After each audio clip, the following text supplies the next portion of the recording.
safer places to be than here.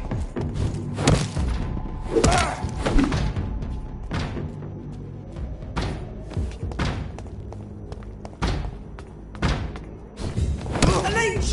A leech! Shit, that leech is fast!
It's locked.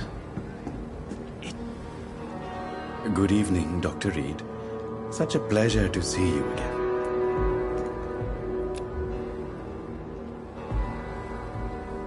Do you need medical attention? Well, the proximity of the dead is not the most healthy company, even if the quiet can be appreciated. Don't take too many risks with your health, Mr. Chidana. None of us are immune to this disease. And that is a good thing. Death and disease is a constant reminder of our mortality. But you have my thanks, Dr. Reed.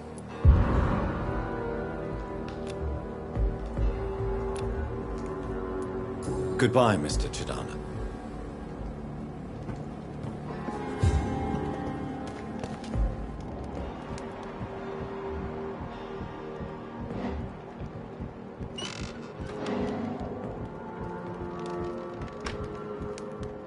I'm sorry you ended up on my plain and cold medical bench, sir.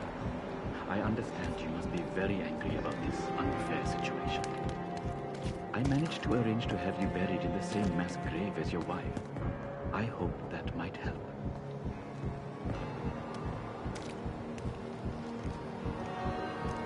I cannot enter.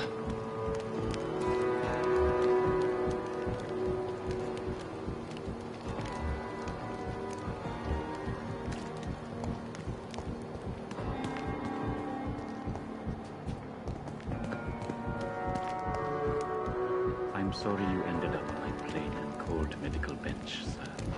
I understand you must be very angry about this unfair situation. I managed to arrange to have you buried in the same mass grave as your wife. I hope that might help.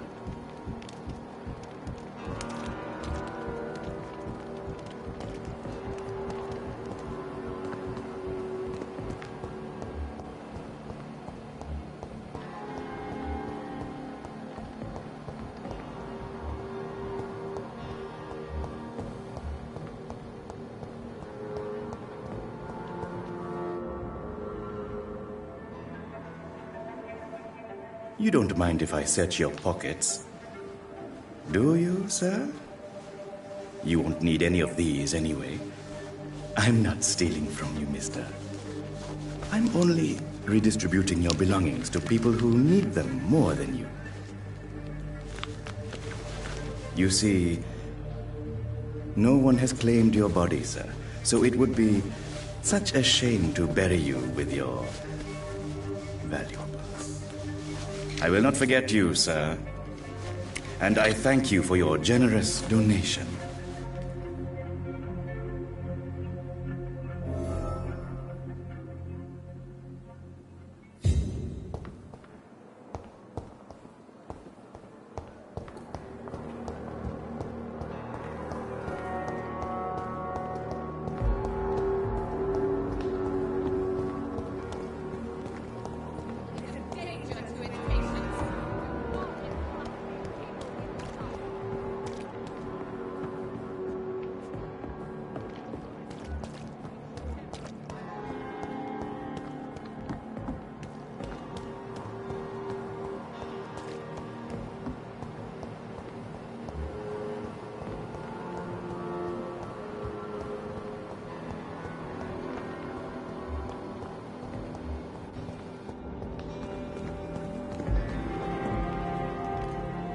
Good evening, Dr. Reed.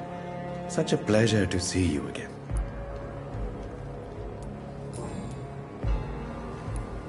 How dare you steal from the dead, Rakesh? Is that what your pawnbrokers is really about? These people are dead, sir. What they possessed could be useful for the living. And I'm sure they would agree if they could speak.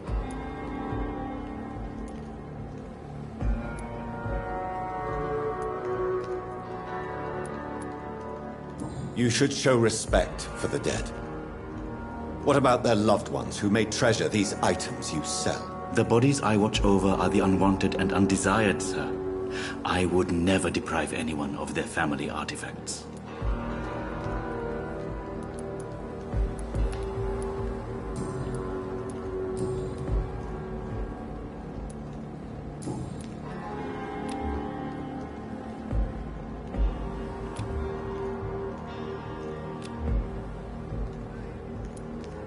Goodbye, Mr. Chidana.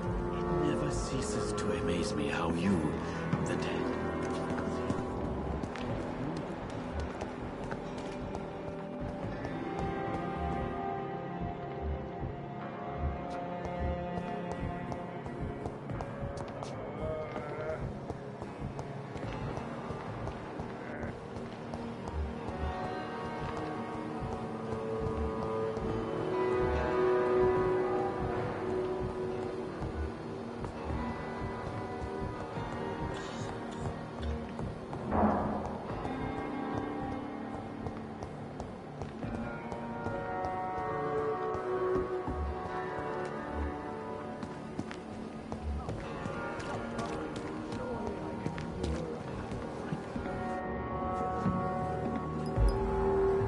Good evening, Nurse Brannigan. Good evening, Doctor.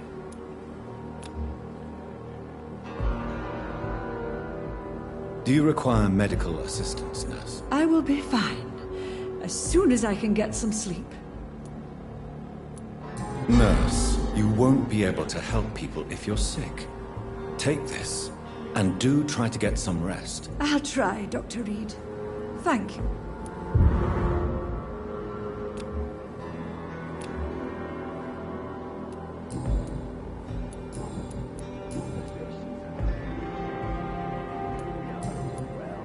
Goodbye, Nurse.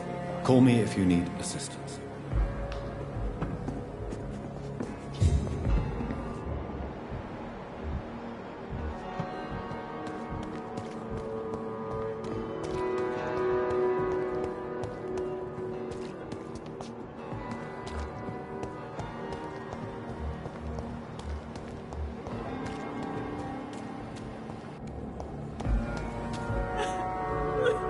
Good evening, Mrs. Goswick.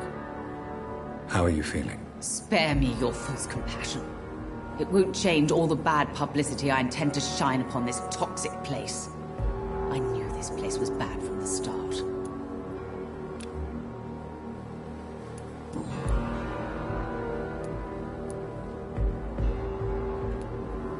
What do you mean by a toxic place? I hold you responsible, sir. You and everyone else in this shameful hospital. I was a fool to bring my Mortimer here. A fool. A fool? What do you mean by that? He tried to kill himself. I had him hospitalized in this secluded place to avoid a legal inquiry. And now he's been murdered. Why hide his suicidal tendencies? Mortimer was already so fragile. To be arrested for a suicide attempt would have killed him.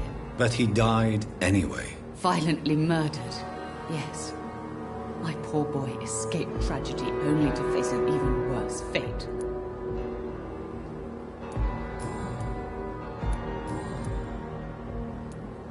I found your son's suicide note, Beatrice. Maybe you'd like to read it. Stop torturing me, Dr. Reed. It's too much. Do you have no heart? I just wanted you to know that Mortimer wrote this letter for you. I am going to tell everyone about this damned hospital. I will warn them about the cruelty, indifference, and danger this place represents.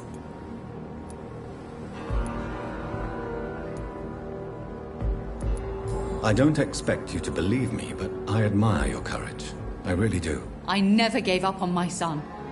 Despite everything he's done, everything he has said, I thought I could save him. Even from himself.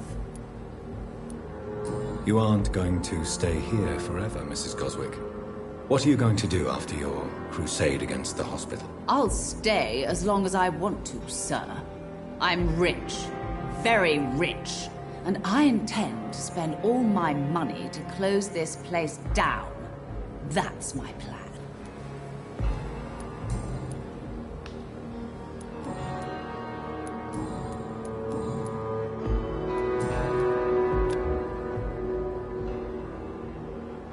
Do you require medical attention as well, Mrs. Goswick? Do you know you're the only one who's asked me this? No. I don't feel well, actually. Despite what you think about this place, I can tell you with absolute certainty, taking this will help you recover. Well, at least your reputation seems well deserved. Unfortunately, I can't say the same for this hospital.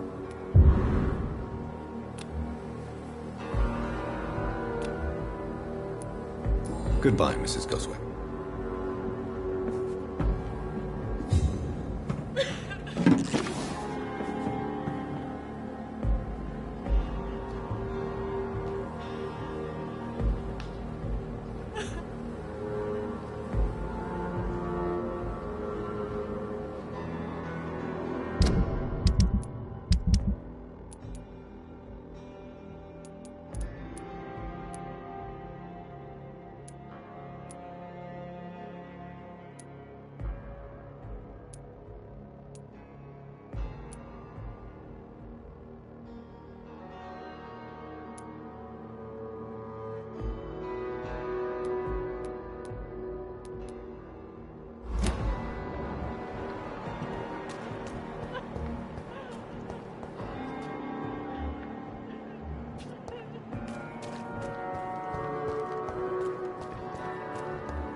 Hello again, Mr. Thatcher.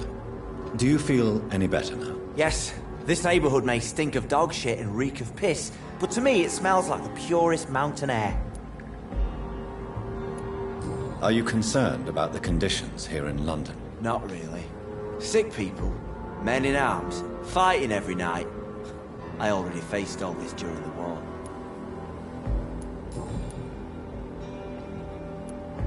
Mr. Thatcher, do you have a job? No. Since I came back from the war, I spent most of my time and energy just trying to forget. I understand what you mean. I was a soldier too. No. Nobody can truly understand what I've gone through. Why were you locked in that sewer? What happened? I went by the canal after an argument with a friend. Got chased by these fucking wankers and had to barricade myself in, despite my claustrophobia.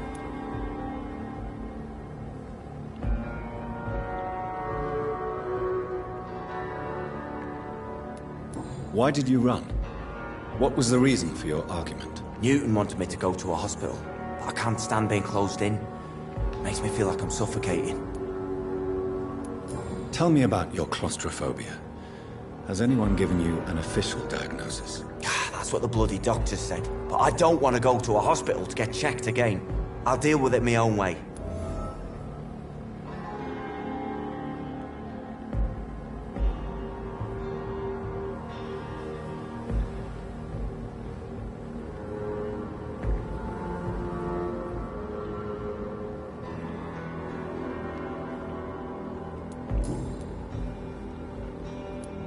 Oswald, why did you not go to the Pembroke Hospital to seek medical help? I don't trust doctors. All they care about is their careers and processes. I won't be locked in any room again by anyone. Your fear of being trapped is not going to go away by itself. You need professional help. I've seen enough butchers in white coats to last a lifetime. Hospitals reek of chemicals and death. What I need is fresh air.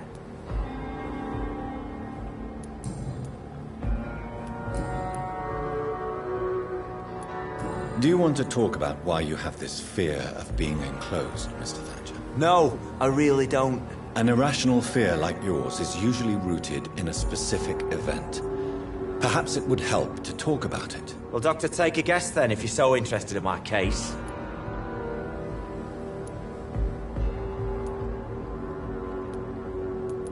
As a soldier, you're expected to kill the enemy to survive. Guilt is a powerful emotion and could lead to feelings of suffocation and oppression. My God, you're so wrong. Believe me, I would kill if it happened again. Violence is part of who I am. Do you want to talk about why you have this fear of being enclosed, Mr. Thatcher? No, I really don't. An irrational fear like yours is usually rooted in a specific event. Perhaps it would help to talk about it. Well, Doctor, take a guess then, if you're so interested in my case. As a soldier, you're expected to kill the enemy to survive. Guilt is a powerful emotion and could lead to feelings of suffocation and oppression. My God, you're so wrong. Believe me, I would kill if it happened again. Violence is part of who I am.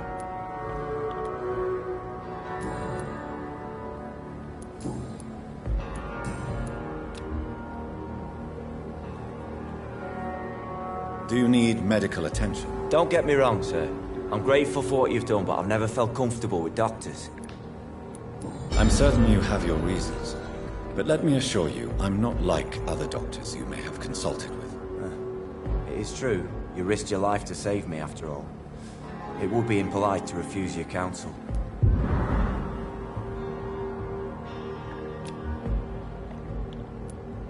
Goodbye, Mr. Thatcher. Try to take care of yourself.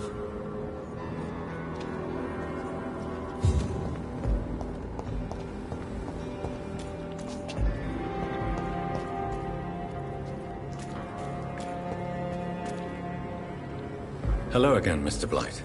I'm happy to see Mr. Thatcher is safe, for now. I'm eternally grateful, Doctor.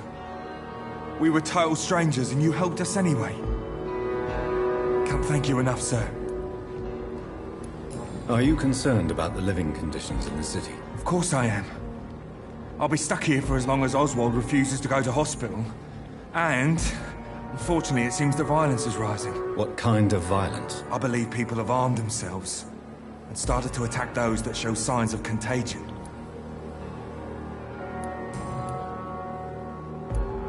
Why do you stay here now that Mr. Thatcher's back? It's complicated.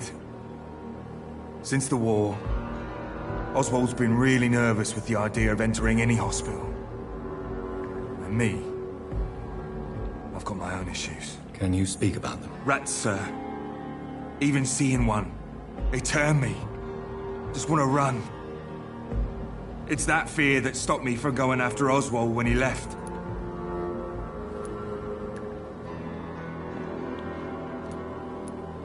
You are always welcome at the Pembroke Hospital. As a former officer, I'll be honored to welcome a fellow veteran. I'm not giving up on bringing Oswald back to the hospital. I just need to convince him that he needs some help. Perhaps he needs to reach that decision by himself. Could you speak to him? He doesn't usually listen to doctors, but perhaps because you've been through it, you can talk him round. What can you tell me about the war, Mr. Blight? If you want to speak about it, of course. War was... well, you know, sir. The stench of death everywhere. Your mates lying bleeding in the mud. Just praying to make it through and get home. Bloody nightmare. Did you know Oswald Thatcher before the war? No. We met in the battlefield. I think we're in the same boat to France. We've stuck together ever since. I fought in France, too. I served as a field surgeon, but it was not uncommon to repel an assault, especially at night. Yeah. The first time I was wounded, I had to protect the infirmary from hostiles. Twice.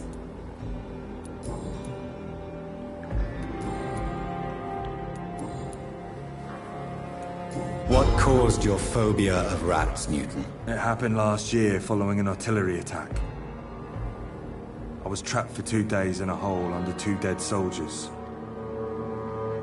And there were rats. Go on. It started eating me as soon as I dozed. Gnawing at my ears, my fingers, lips. I couldn't move. Couldn't call for help. I see. No, you don't. You have no idea what it is to wake up buried under bodies. Fucking vermin eating your flesh.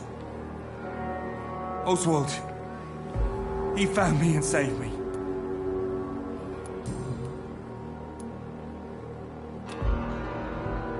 Do you need medical attention, sir? Afraid so. In the war, I was always worried about picking up something, getting some infection.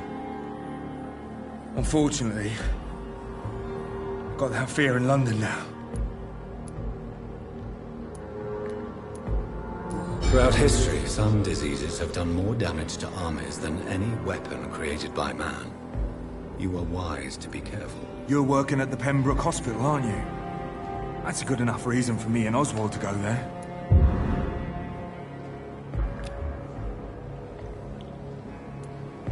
Goodbye, Mr. Blight. Take care of yourself.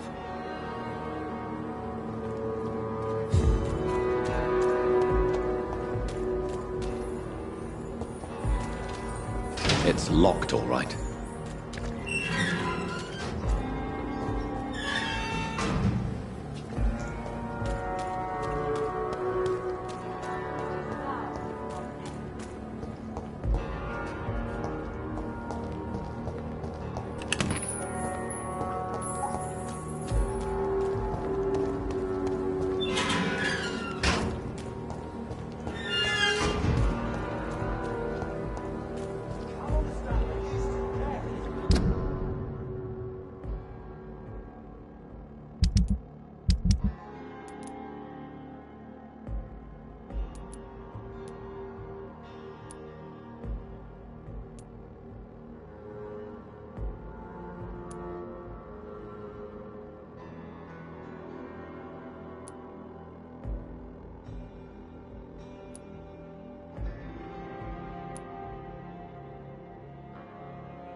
This is an impressive knife.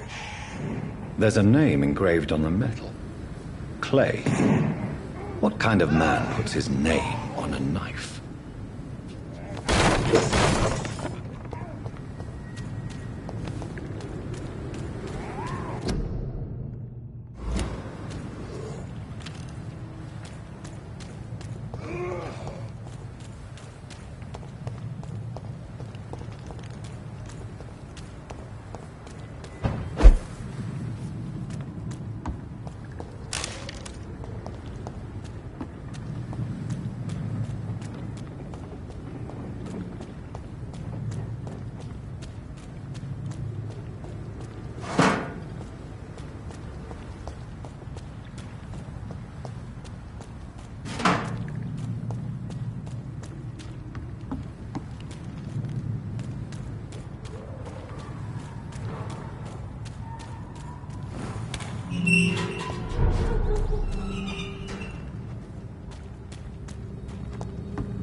It's locked.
Killing's all you deserve!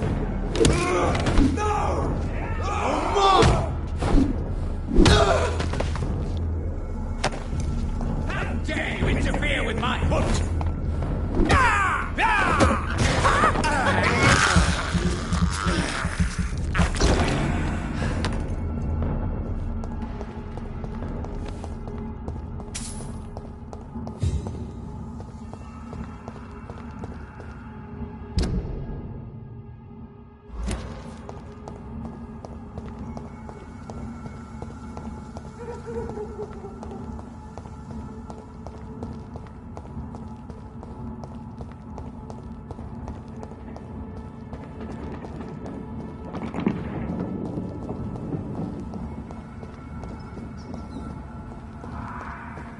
I cannot enter.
There's one of them vermin!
Recognise him? No. This one ain't on our list. Well, that's one less anyway. It'll make McCullum happy. That was the vampire I saw earlier. This war takes no prisoners.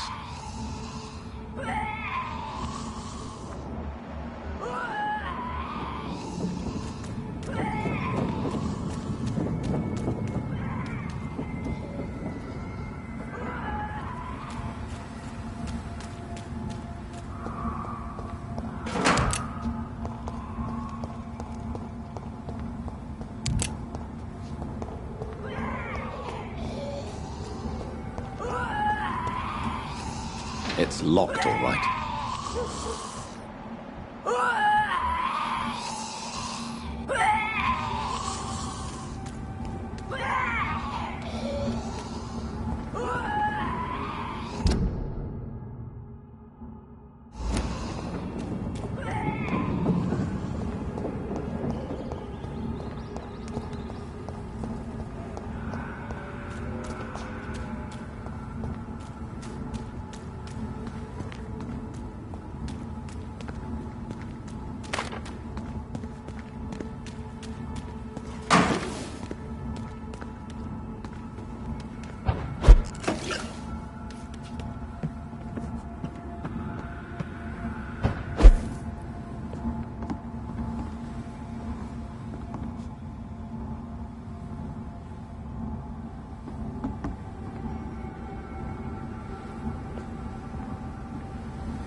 I cannot enter.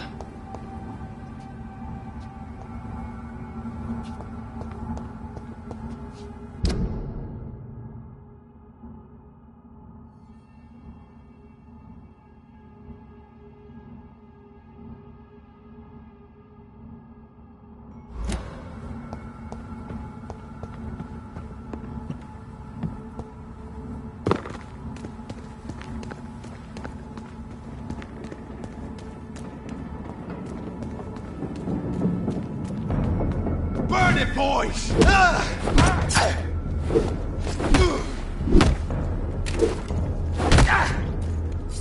there! There's one of them vermin!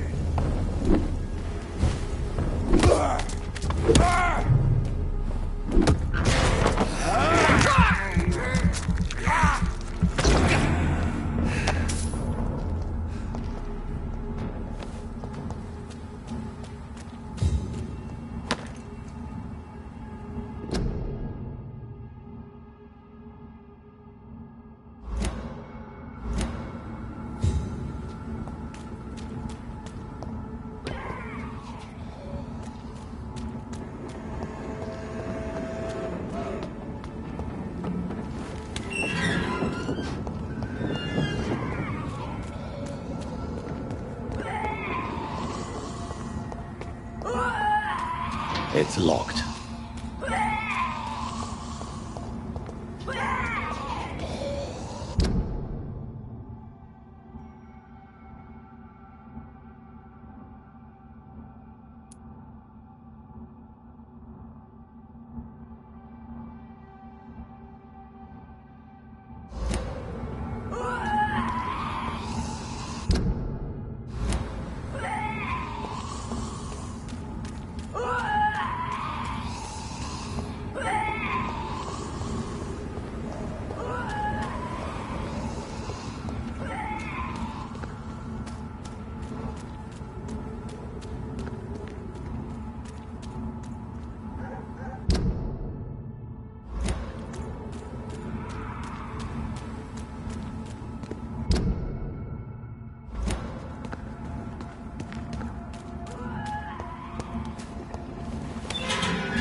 The West End.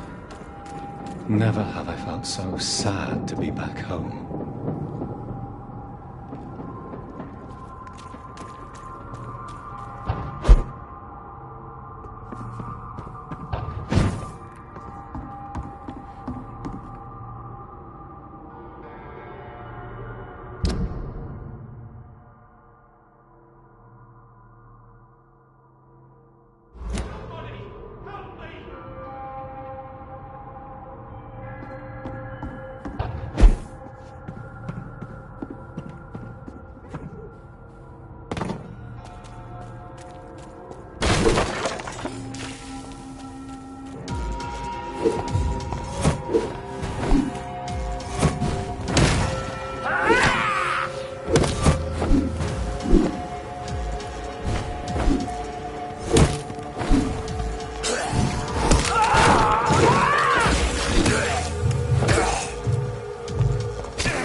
You Londoners are no match for me!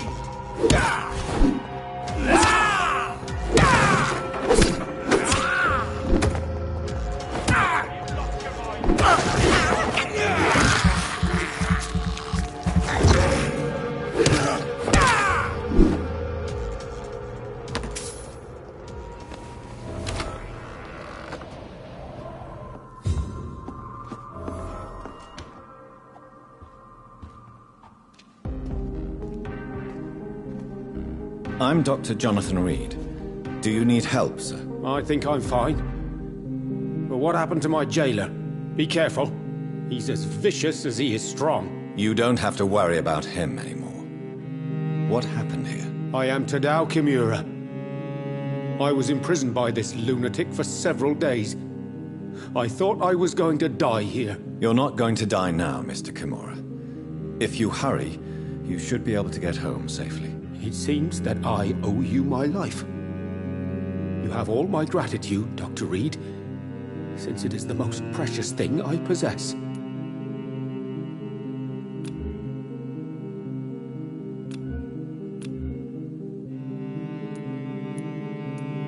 Goodbye, Mr. Kimura. Take care.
The Ascalon Club.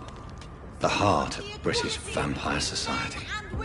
Not quite as subtle as I expected. Women's right to vote is only the first step.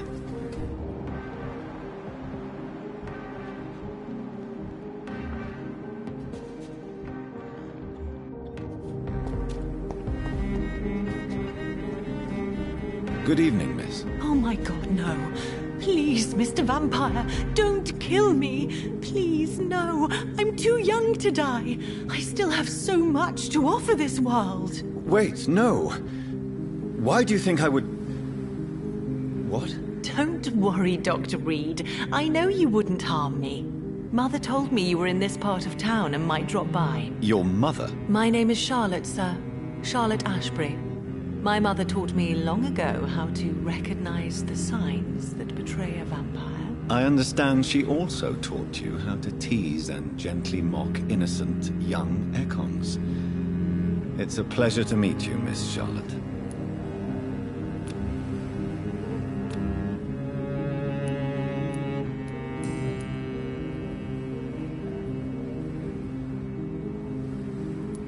What do you think about this part of town? I was raised here, and I suppose it feels like home. You grew up in this part of town too, did you not?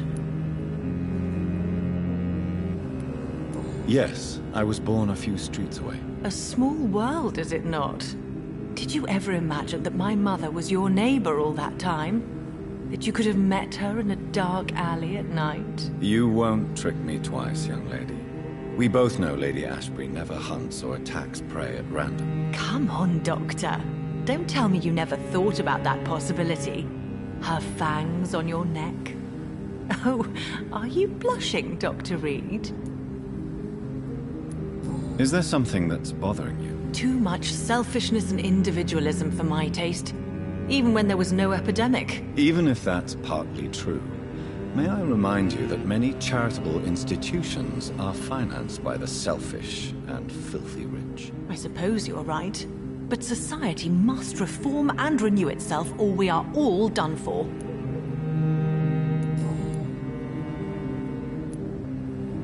What are you doing out here? You mean, what do I do outside at night, since I am a woman? Let me ask you a question, sir.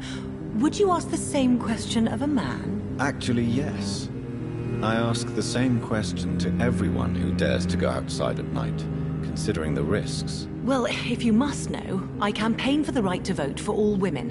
Why should I wait to the age of 30 years when men can vote at 21?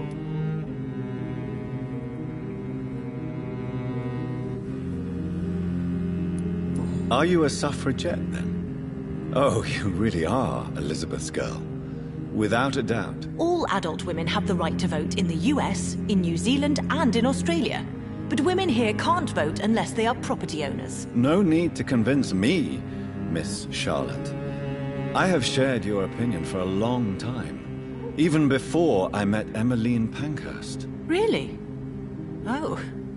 Now I see why my mother appreciates you so much. Too bad there aren't more men like you in the vicinity.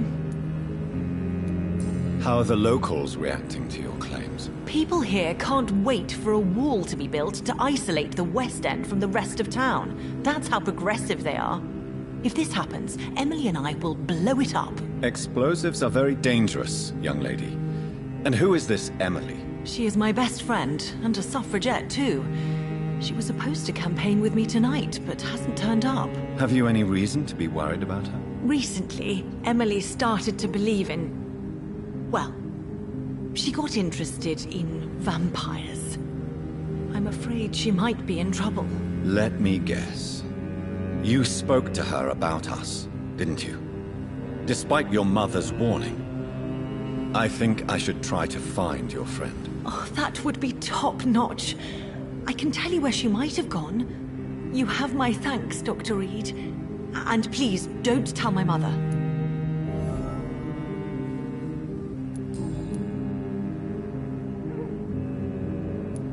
What exactly has your mother told you about me? Your name and profession, obviously, and the mystery about your maker. I'm sorry to hear about what happened to your sister, sir.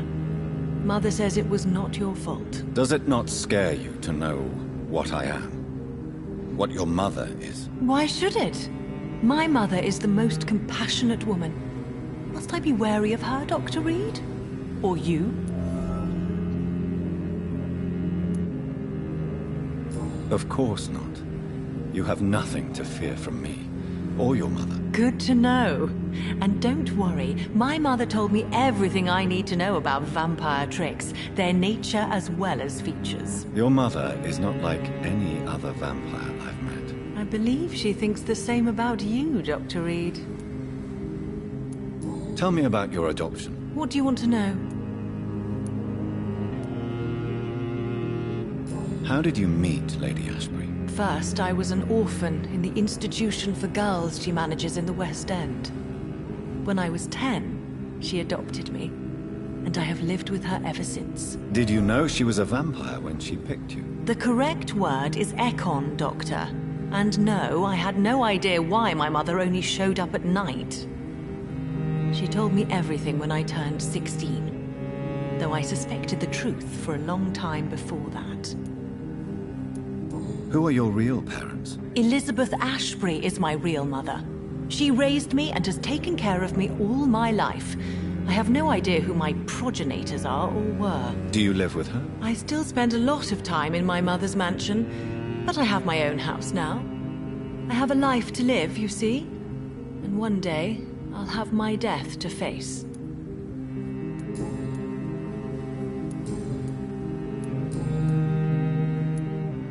Do you know why Lady Ashbury chose you to become her daughter? No, I don't. Each time I ask her that question, she smiles and says it's precisely because I dare to ask such questions. Do you ever regret that she chose you? Of course not. Though I often wonder if she adopted others before me. If so, where are they buried? How was it for them to pass through life with a never-aging mother?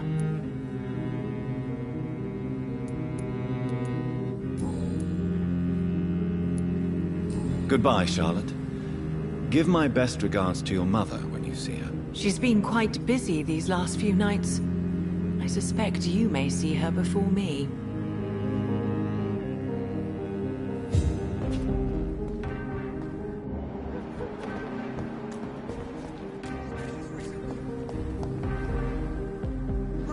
Good evening, sir. Please forgive me for disturbing you. I'm a doctor. I never judge a man by his title, but by his attitude. And you are not disturbing me at all. I am Calhoun Russell, and I welcome you. Well, I must admit it's good to receive a warm welcome for once. I'm Jonathan Reed. Welcome, Dr. Reed. Welcome to my humble shop.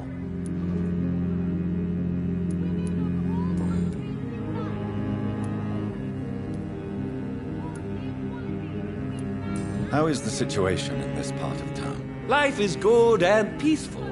We're lucky to live in such an era of progress and wonders. Are you not concerned about the epidemic? Oh, I'm sure the authorities would take the appropriate measure if the danger were that high.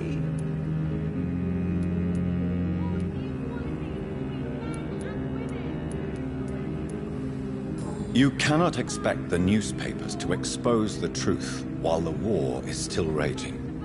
I can assure you that the situation here is desperate. Well, that's news then. But I can't believe that things are that bad. Are you sure you're not exaggerating a bit? For the thrill of it?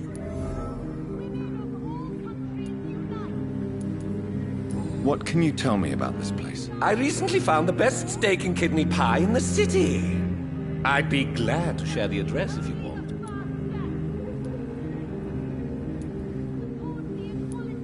Finding a good restaurant?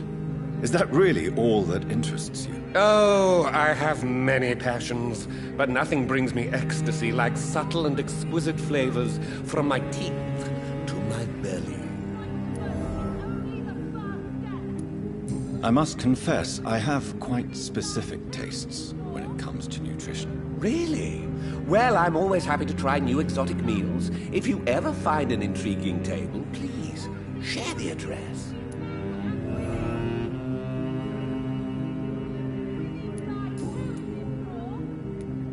Is it not a little too late to be trading? On the contrary, it is the perfect hour. Believe me, my friend, it is always at night that you meet the most fascinating characters. So you prefer to work at night? Oh, I also enjoy a sunny day like everybody else. But the night always has a certain je ne sais quoi of its own. But what about the epidemic?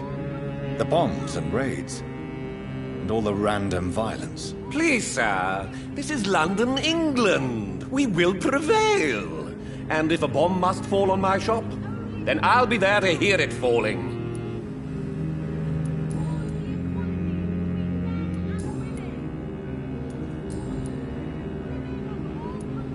Do you have any family nearby? Not since my parents died. I'm London's lone gourmet.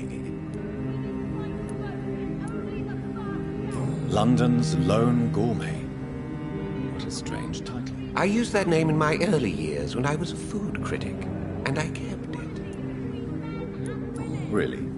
But you seem to be such a pleasant and sociable fellow. I'm afraid the real hedonist has to be sometimes. I discovered ecstasy as a solitary pleasure, but it does not mean it can't ever be shared.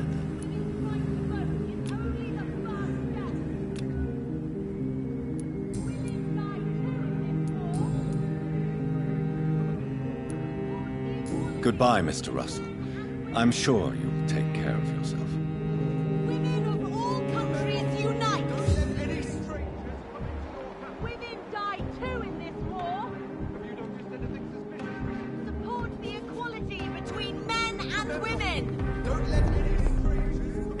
Women's right to vote is only the first step! Where shall I eat tonight? Women of all countries unite! Don't let any strangers come into your house! Women die too in this war! Good evening, sir. May I have your attention, please? Come on, Johnny. Don't you recognize your oldest friend? Clarence. Clarence Crossley. How are you? My God. So you survived the war too. So sorry I didn't recognize you at first. I almost didn't recognize you either. War does that to men, I heard. In my case, it was true, for I witnessed the horror that lies underneath.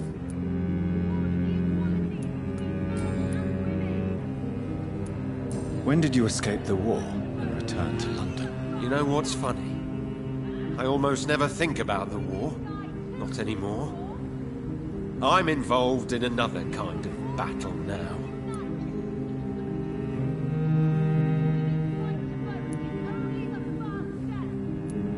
What is this new battle? I saw terrible things during the war. Horrors I thought I'd forget. They're here too. They're everywhere. Vampires. I know what you mean. I haven't had much time to think about the war either since my return. Of course. With the epidemic, I bet you've been busy as well. Forgive me, Johnny, I didn't want to sound selfish.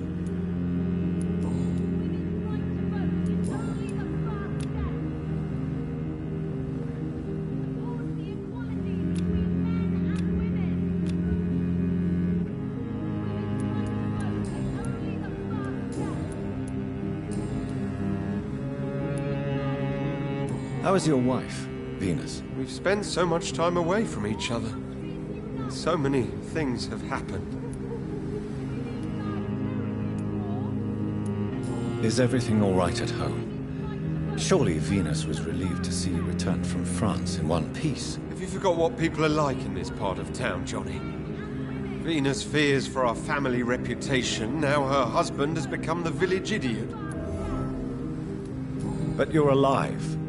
You returned in one piece and you have a family. How many soldiers can say the same? Believe me, it's not quite that simple. Unlike you, I'm not the man I used to be.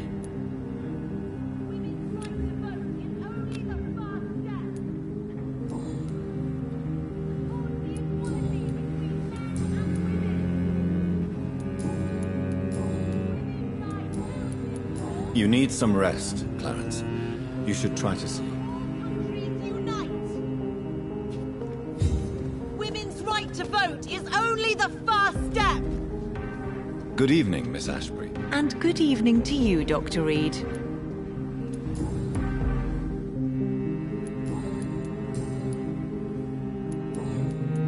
Goodbye, Charlotte.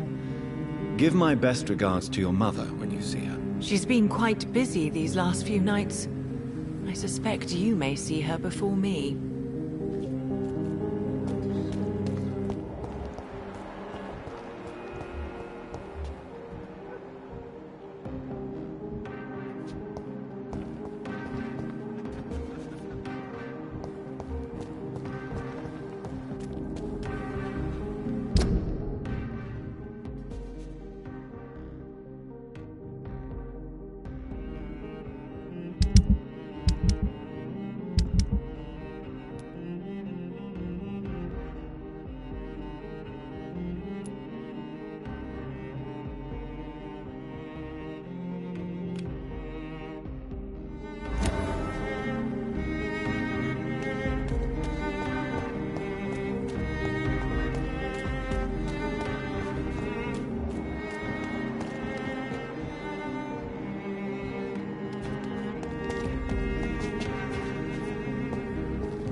Hello?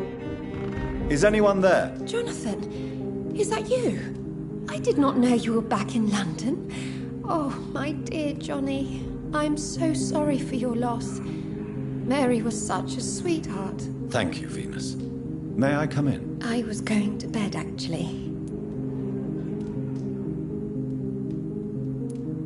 Forgive me. With the epidemic, I tend to forget people are supposed to sleep at night. I'll tell you what. Come back tomorrow for tea. I'll be glad to see you then.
I can't continue like this. Good evening, miss. Can I help you? I'm a doctor. Dr. Jonathan Reed. I am Karina Billow. I don't need any doctor. The rats. Where are the rats? Miss, you don't seem well at all. Are you afraid of rats? Has one bitten you? No, it's me who bites them. Tasty, juicy, disgusting rats. I can't stop eating them. Help me, please. Help me to disobey the voice.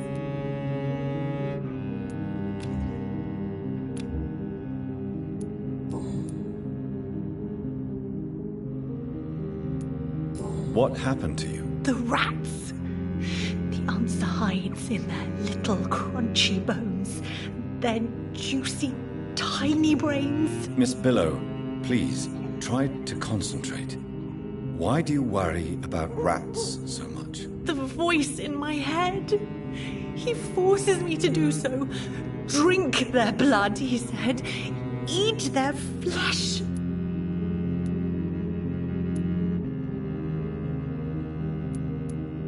Tell me about the voice in your head. Who is it? Can you describe it? Is it someone you know? Someone you met? Keep your mouth shut, he said. Don't ever speak about me, or I'll abandon you. Help me, please, Doctor. Do you feel compelled to obey that voice, Miss Billow? Even if you're loath to submit to it? Yes. Please. Help. Tell me about yourself, Miss Billow. What do you do for a living? Oh, I'm hungry. Need to eat. Have you got something for me? Blood, perhaps? Can you give me blood, Dr. Reed? Don't you remember who you are, miss?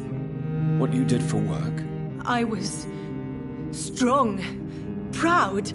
I campaigned for good causes. But that was before. Before. It does not matter anymore. I'm so hungry. What is the local news hereabouts, Miss Billow? Shadows. Shadows hunting shadows. Whispers in the dark. Pestilence. Suffering. Death.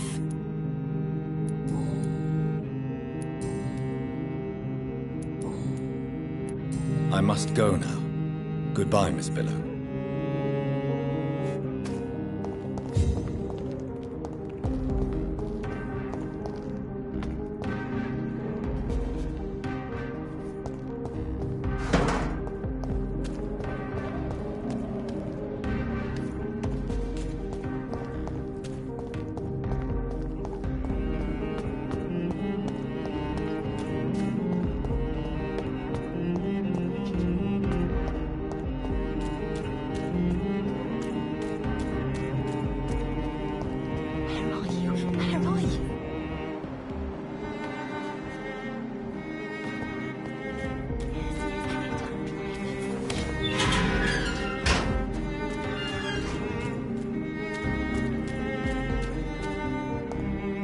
I cannot enter.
It's locked.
beast!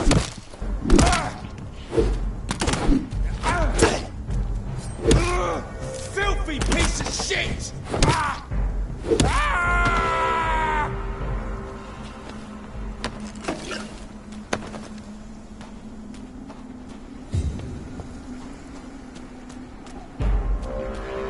You! Get back in the groove!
A restaurant where the guests are blindfolded before being seated. Intriguing. I cannot enter.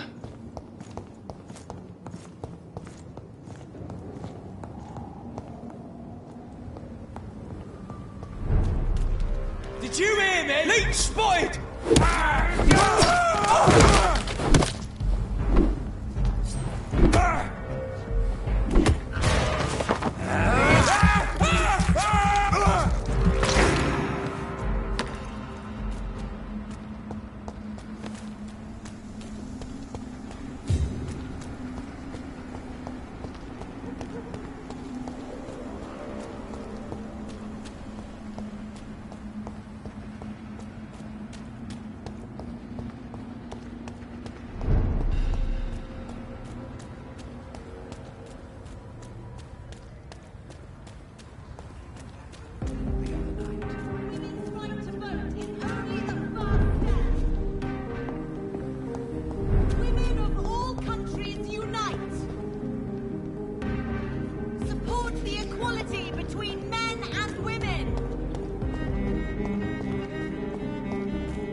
It's locked, all right.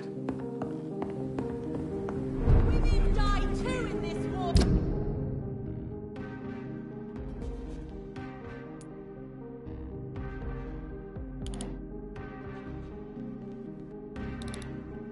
Where shall I eat tonight? Good evening, Dr. Reed. A great night, what?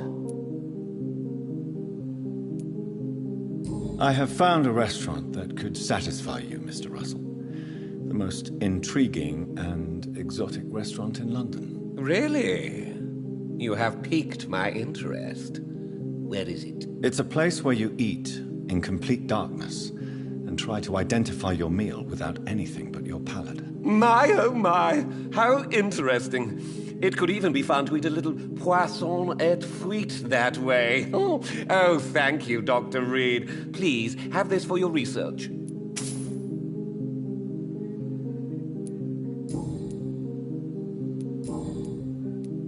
Goodbye, Mr. Russell.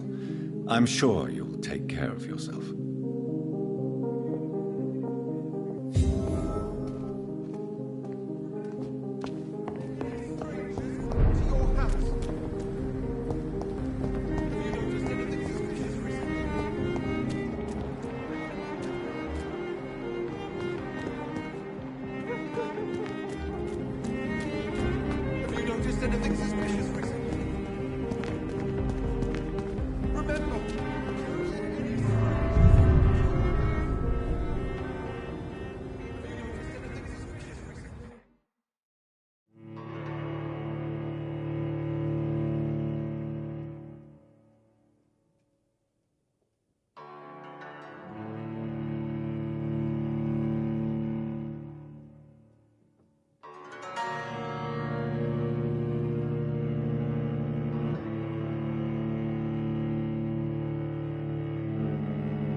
Do you know where you are standing right now? In front of the Ascalon Club, I presume. The Ascalon Club only summons or ostracizes. What is your business tonight? I received an invitation. I'm Dr. Jonathan Reed.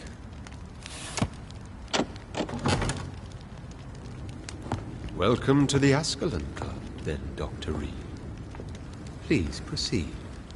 Lord Redgrave is waiting on you upstairs.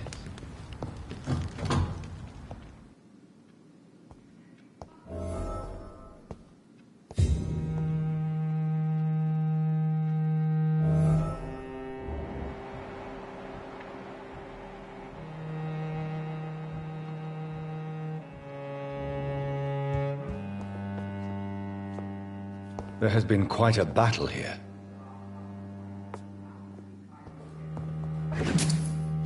I'm sure the Ascalon Club has the money to replace the furniture. Welcome to the Ascalon Club, then, Dr. Reed.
Good evening.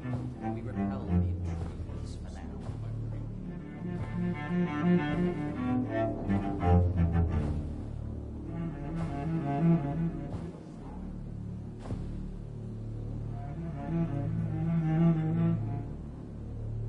My good friends, if I may have your attention. Behold our visitor, the good Dr. Reed. Newborn of blood so pure and strong that even my friend Fergal Bansher was no match for him. Here, here, here! Come forward, young Ekon, for we have so much to discuss. Welcome to the Ascalon Club, Dr. Reed. I am Lord Redgrave, Earl of Bristol and chairman of this exclusive association. Lord Redgrave. At last we meet. I've been eager to make your acquaintance. I've heard some astounding things about you. Please accept my condolences for your loss, Dr. Reed. Thank you, my lord. Lady Ashbury expressed your wish to meet me. Yes. The lady has always been a useful acquaintance, though not always reliable. Is she a good friend of yours?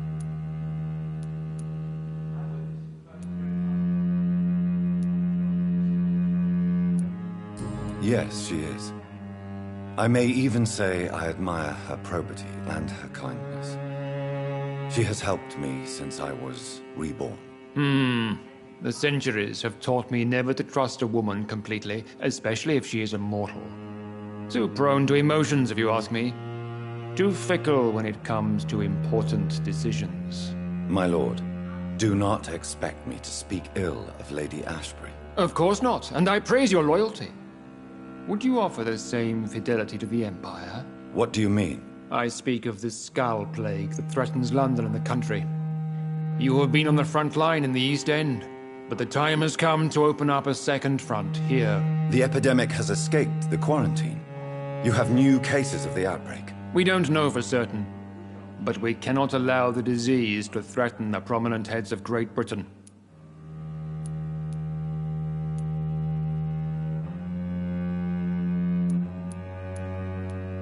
Why have you asked me here? Because the crisis is escalating.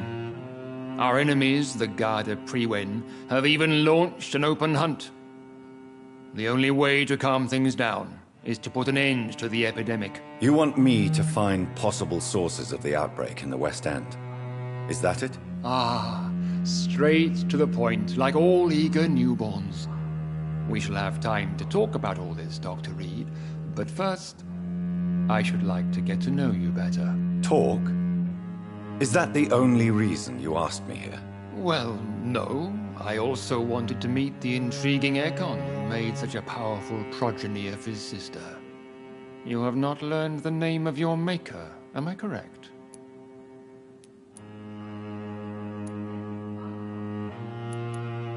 No, I haven't. Have no embarrassment, Dr. Reed. We all make mistakes. But whatever your lineage, you are definitely Ascalon material. What do you mean? I would like you to become a member of the Ascalon Club, and to serve me as such.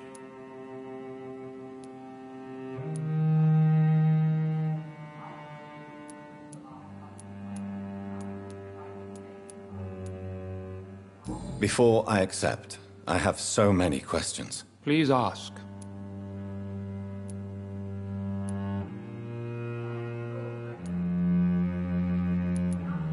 What is the Ascalon Club's express purpose? We follow the credo of William Marshall, the greatest knight who ever lived.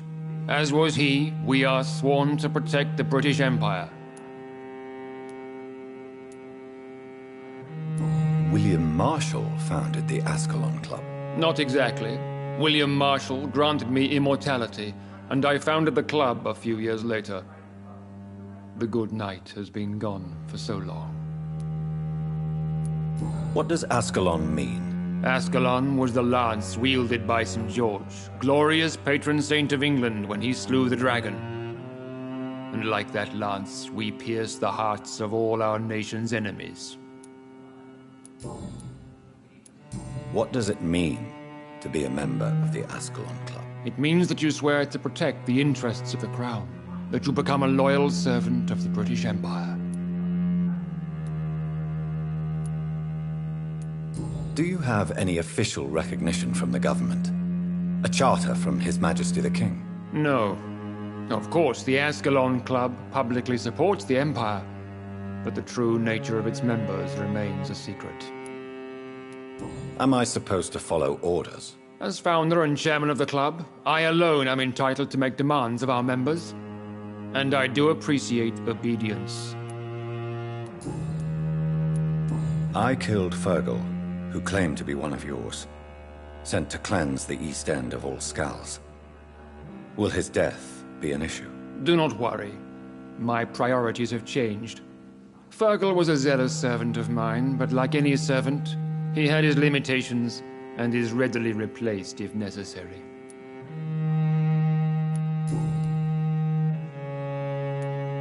I agree to join the club. This is good news. Good news indeed in these crucial times. Let's inform the Assembly formally and proceed with your initiation. My initiation? Fear not. Nothing fancy nor dangerous. It is just that we, the members of Ascalon, believe that tradition and custom are the backbone of this country.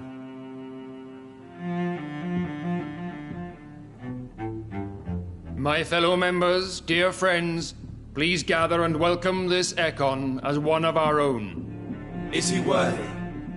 Is his blood pure?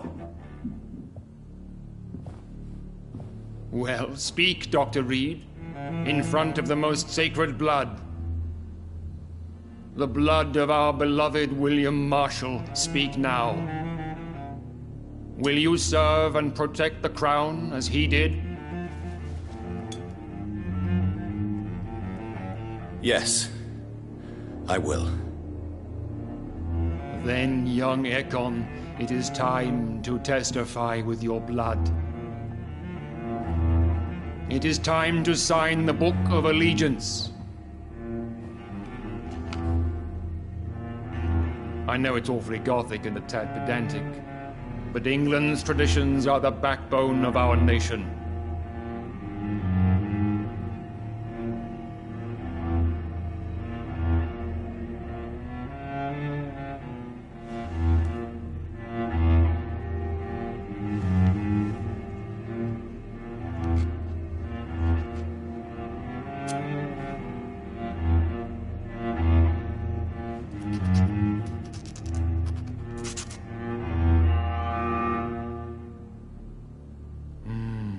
Delightful.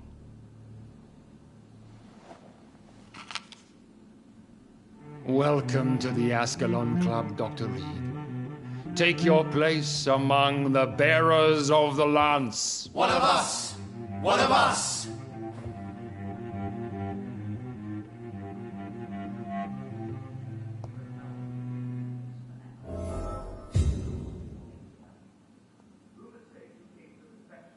I personally went patrolling last night in the West End. That went well, did it not? It is always useful to bolster the troops' morale, especially before a difficult battle. You have the makings of a general, my lord. I was, though very long ago. Well, not quite a general, but a proud defender of the crown. So why did you really want to meet me? Straight to the point again, young Ekon. All right, let's talk, you and I, Lance Bearer. I'm listening, my lord. According to my spies, you have worked with Dr. Edgar Swansea on the epidemic, and your findings were quite alarming.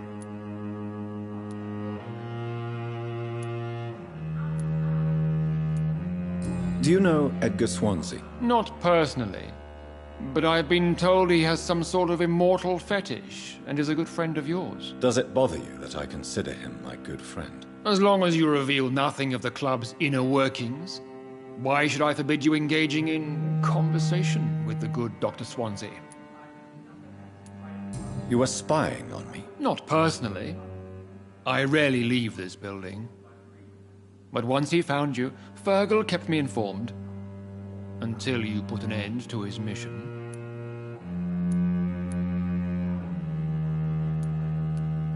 Who was Fergal?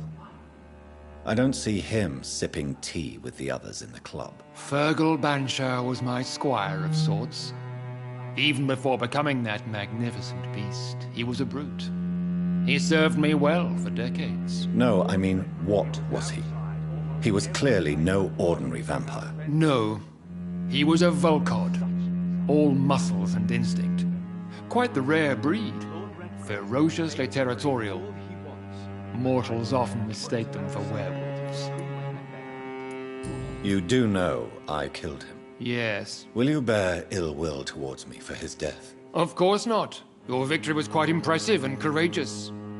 You earned my respect. Yes, I'm convinced the recent invasion of frenzied Skulls in London is directly linked to the epidemic. This is not the Spanish flu, but something else. I would be glad to hear more of your discoveries, Dr. Reed, but for now, my main concern is the security of London's inhabitants, both mortal and immortal. What do you mean? Alarmed by the epidemic, the Guard of Prewen has started a war against us British vampires. To appease the situation, we must eradicate the Skulls.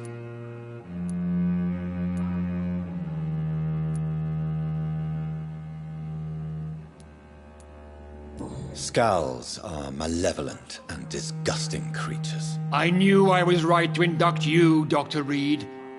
You would not dare lie to me on such a vital topic now, would you? So, what do you want me to do? I want you to investigate the city thoroughly. I have reason to fear there are cases of contagion in this part of town. Our absolute priority is to find and cleanse them. And how would you like me to proceed? By all means necessary, Dr. Reed. You are now a member of the Ascalon Club and you have carte blanche. Interrogate the locals, follow all the leads you find, and get results. Skulls have been spotted everywhere in London. We are losing this fight.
Good evening, Dr. Reed. How does it feel to be this evening's centerpiece, figuratively?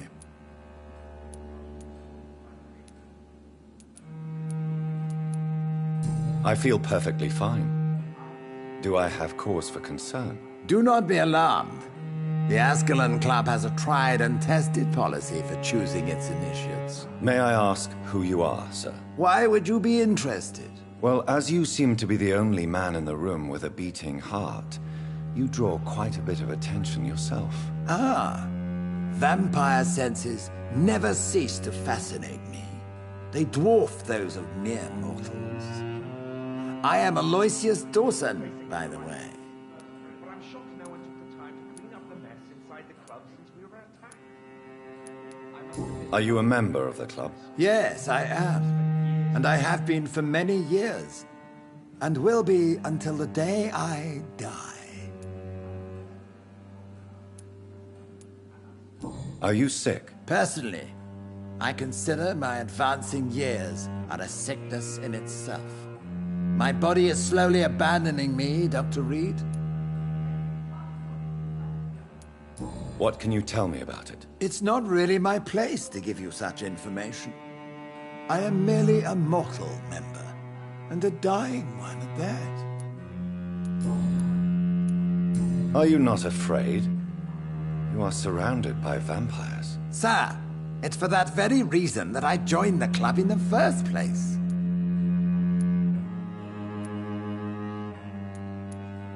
So you asked for membership? I have been a member of many clubs in many countries. But I must admit, this one is my favorite. Is not the nature of this club a secret, shared by only a privileged few? My dear Dr. Reed, I have spent years and a fortune precisely to gather that kind of information. What can you tell me about Lord Redgrave? I would not dare speak of our chairman without his consent. Mr. Dawson, of Dawson and Dawson, the wealthiest man in England. It is a pleasure to meet such a prominent figure of London. A withering London figurehead, to be precise. Are you sick, Mr. Dawson? I am a doctor, you know. My case is beyond the scope of traditional medicine. I have spent fortunes on the world's most competent doctors to arrive at that diagnostic conclusion. I'm sorry to hear that, sir. Should I suppose that you're here in search of some form of immortality? Absolutely not. I'm here to implement my plan to save the city I was born in, to cast out the ghastly evil that has us all on our knees.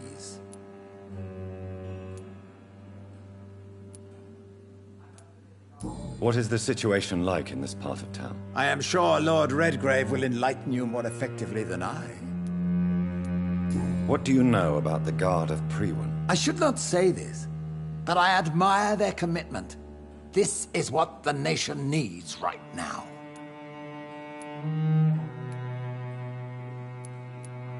Would you help them? No. There is a time for such methods. But brute force will not be enough to fight this plague. We have to think differently. But they are our enemies. They are not mine, Dr. Reed.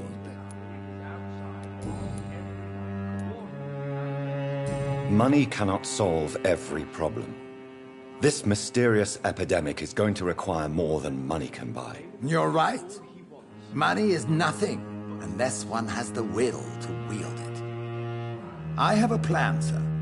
A radical one that will save all that is essential in London. What is your plan, then? Quarantine and barricades are futile. What we need is a wall. A formidable, unscalable wall to isolate the deserving from the infected masses.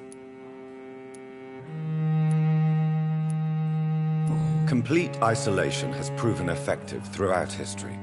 But the death toll has always been a high one. I am glad you understand the concept of necessary sacrifice.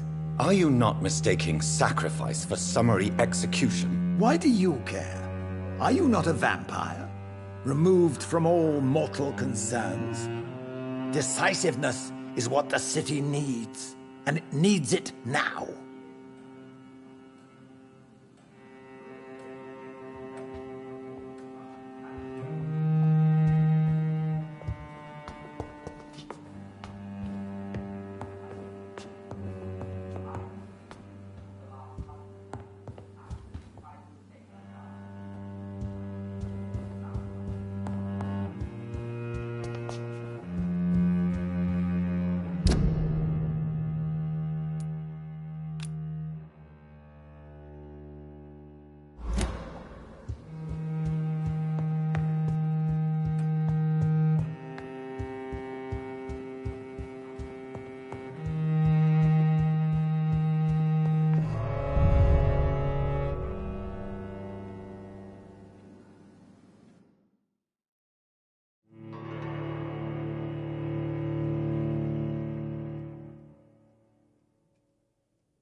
I think Lord Redgrave just suggested I was sired by an ancient vampire.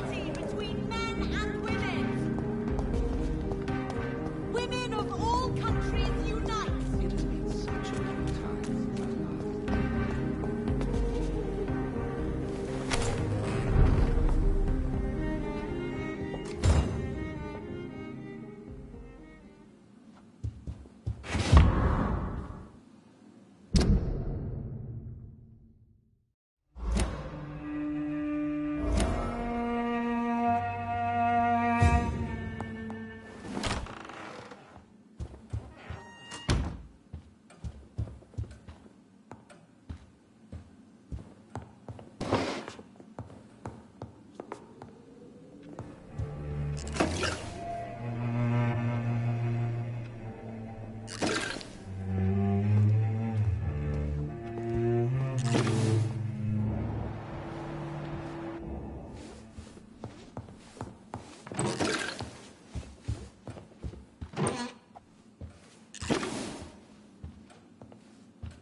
Good evening, Avery. Mr. Jonathan, I can't believe my own eyes. Oh, it's a miracle. We all thought you were... Oh, sir, your poor sister. What a tragedy. I know, Avery. I know about my sister's murder. Miss Reed expected you to return to assist with the funeral, right up until the last minute. Where have you been, Mr. Jonathan? We needed you here.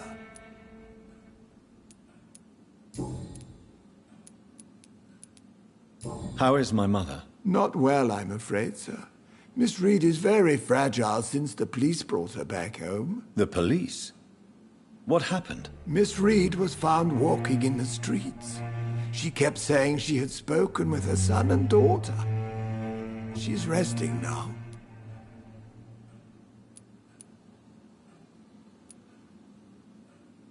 Has she received appropriate medical care? I'm taking care of Miss Reed myself.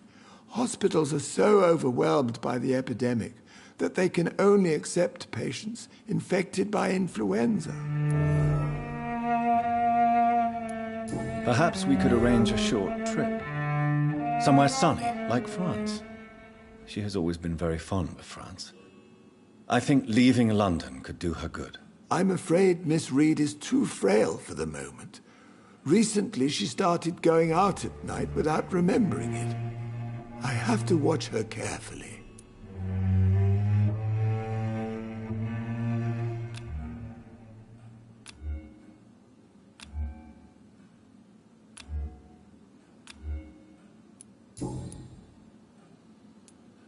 What is the situation in this part of town? For a time, the West End seemed spared by the epidemic.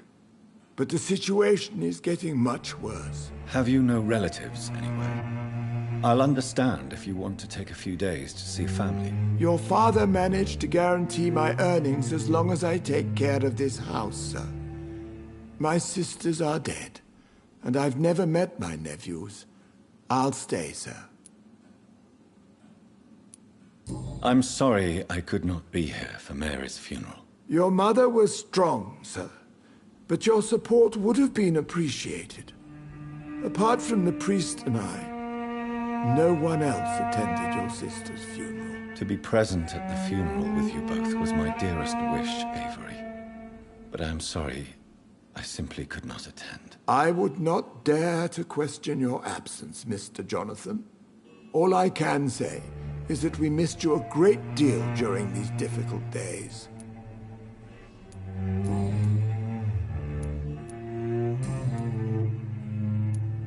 Tell me the truth, Avery. Do you feel forced to stay here? Would you leave this house without the arrangement made by my father? No, sir. I have nowhere else to go.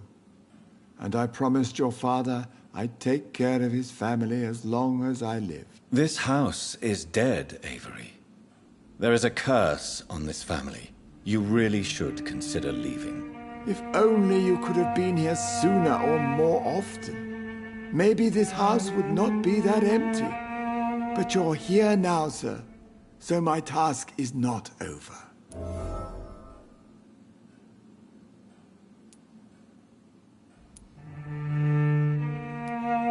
You have served this family extremely well, Avery. Your support during these terrible times is much appreciated. Then I will stay.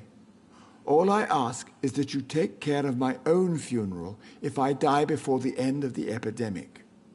No mass grave, please, sir. Do you really think I don't take enough care of my mother, Avery? Yes, I do, Mr. Jonathan. You clearly have something more to say. Speak your mind, Avery. I know you work hard to help the sick, but what will you do once the epidemic is over?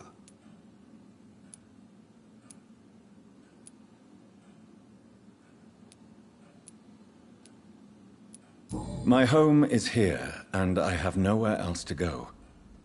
But this house will need some improvements if I move here. Some radical changes. That's good news.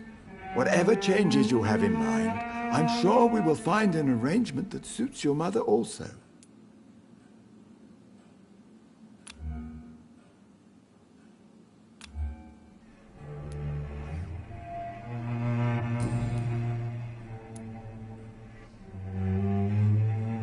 I'm currently investigating sources of the epidemic in this part of town. Do you know anything useful? Not really, except all the Macphersons' servants resigned a few days ago. They feared becoming infected, they said. The Macphersons? Where do they live? I think it's a rich house near the railway bridge in the southern part of the district.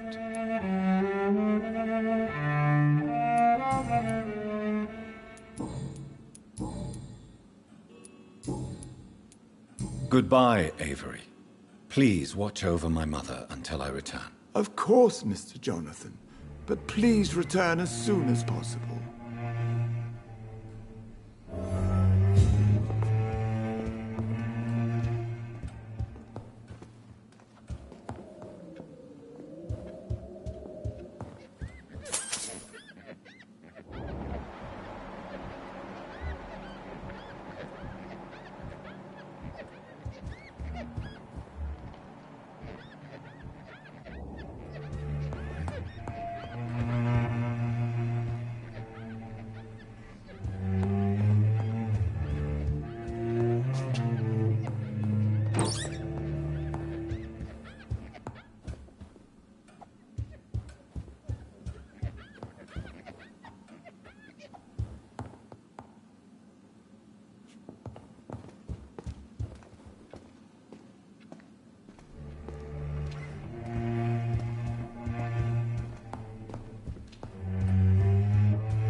I remember Sunday walks in the park.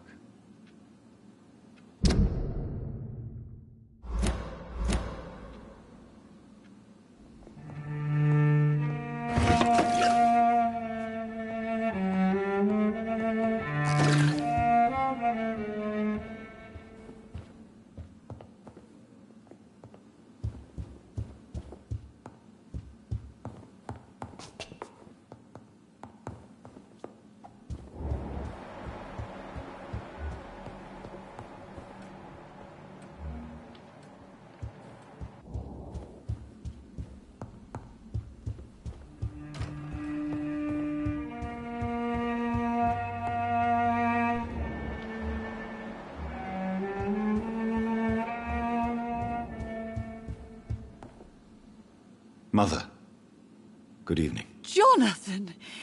Is it you? Where have you been, my prodigal son? I'm right here, Mother.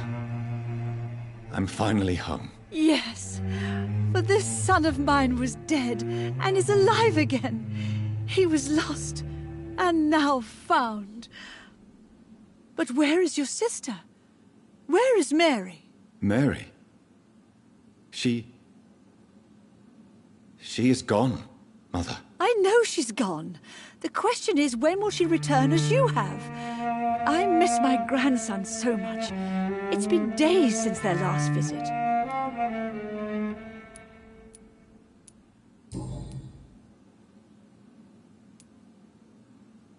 Tell me, Mother, how are you? All alone in this big house with only Avery to take care of you. I'm sad most of the time. Sad that you have left me here alone. Sad that you don't tell me when you come or go. I'm so sorry, Mother. It wasn't supposed to be like this. I was coming home. I was home. London, the Thames, and then it happened. What happened, Johnny?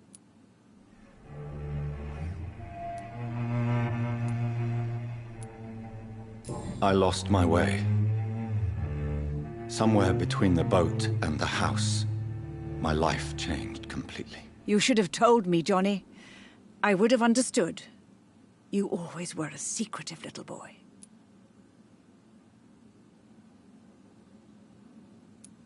Mother, do you know what's been going on in this area? Not really. I don't go out much due to the epidemic, and when I do, I tend to get lost. What do you mean you get lost? I hope you don't go outside alone. Of course not. When I go out, your father always comes with me, but he leaves me there sometimes, and I have trouble finding the way back. Have you returned to Whitechapel Cemetery since Mary's funeral? I never want to go back to that awful place. Wait. I think I went back once. And you were there too. And Mary? No, that can't be true. It was just a bad dream, Mother. A nightmare, yes. Mary was so angry. I walked back home alone. If that kind policeman had not called Avery from the station, I don't know what would have happened.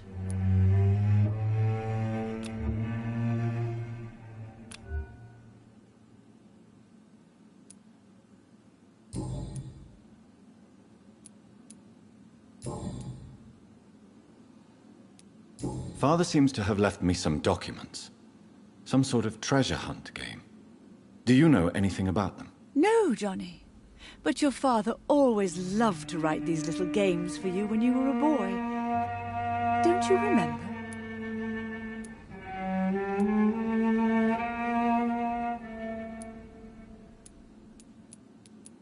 Could Father have conceived some sort of final game for me before he left? I really can't say, Johnny. Perhaps you should talk with Avery about that. He was your father's confidant, more than I. I remember now. He used to post me these riddles, as though they were sent by a mysterious games master. I'd spend weeks trying to decipher them. Your father was always so proud each time you found the answer. He was not just the serious doer banker everybody thought he was. I was proud too. How could I forget that? The important thing is that you remember it now. I'll tell your father the next time I see him. He'll be so happy.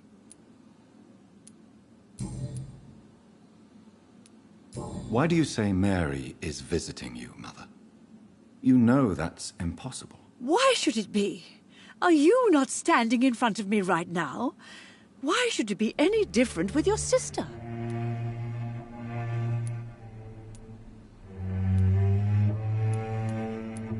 But Mary really is dead, Mother. Yes. And are you not dead too? Isn't your father dead? And my grandson? And my son-in-law? You're all gone. But you all still visit me from time to time. But I'm not dead, Mother. I'm really here, talking to you, trying not to cry. Oh, it breaks my heart to have to tell you this. But of course you're dead, my darling boy. Just look at you, as pale as my Mary.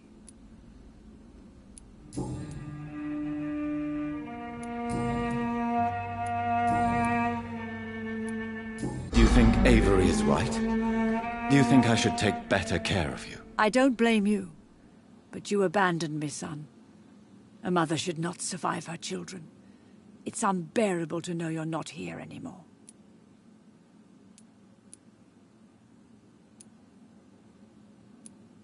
I know I have failed you since I returned. I even watched you bury Mary from a distance. From now on, I will protect you. You have my word. You don't have to apologize to me, Johnny. Do you think I did not notice how much you have changed? Have I changed that much, Mother? Am I still your son? You are still, and you'll always be. Despite your pale skin, your bloody eyes, and that echoing sadness in your voice. Do you need anything, Mother? Can I help you? I just want you to stay with me, Jonathan. Your room is ready. I asked Avery to make your bed. I'll stay as long as I can, I promise. Do you need anything else? Just one thing. Stop staring at me like that. As much as I love you, it breaks my heart to look at those empty, dead eyes. Are you working on a new painting? Not recently. I have trouble focusing on my subject, and my mind quickly drifts. It's the same thing when I try to write poetry. I recently met a talented painter with an excellent technique. I wish you two could meet.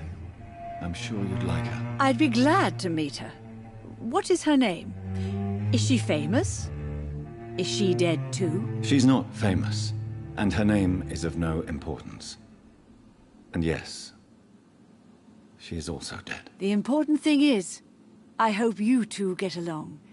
If she ever fancies meeting your mother, I'd be glad to welcome her into my home.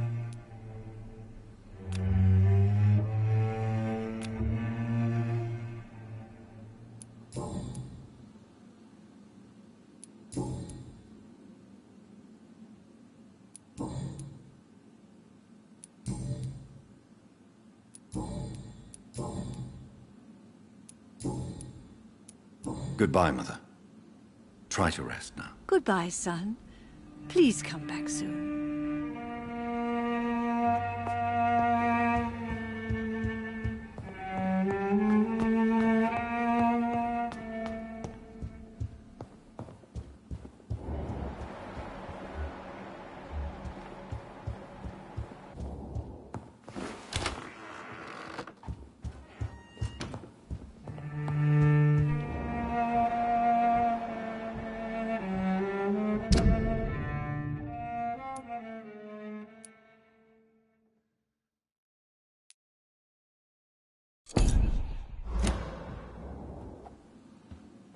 Yes, Mr. Jonathan?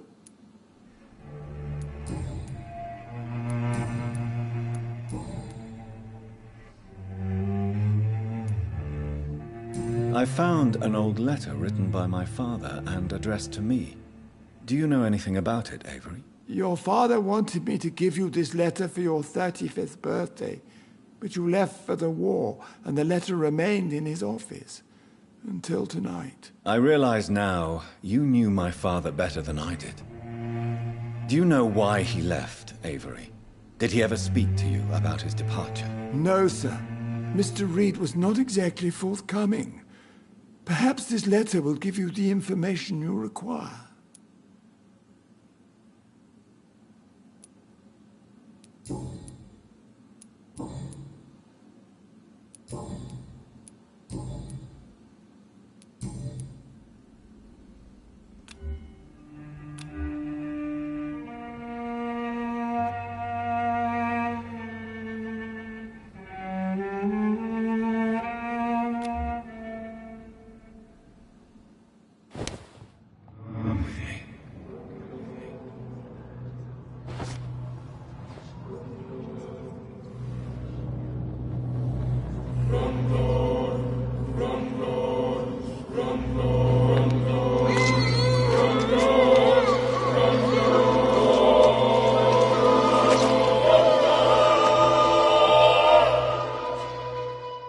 Miss Reed. I leave her alone with the most despicable monster of all, her own son.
More peaceful without bombs, but no less dangerous.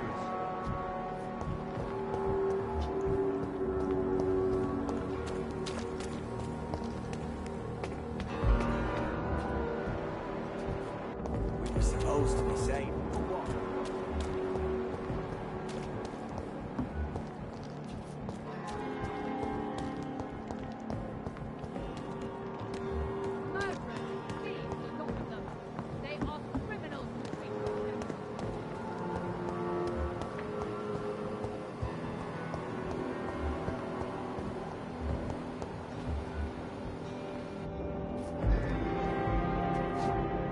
Good evening, Dr. Ackroyd. If you say so.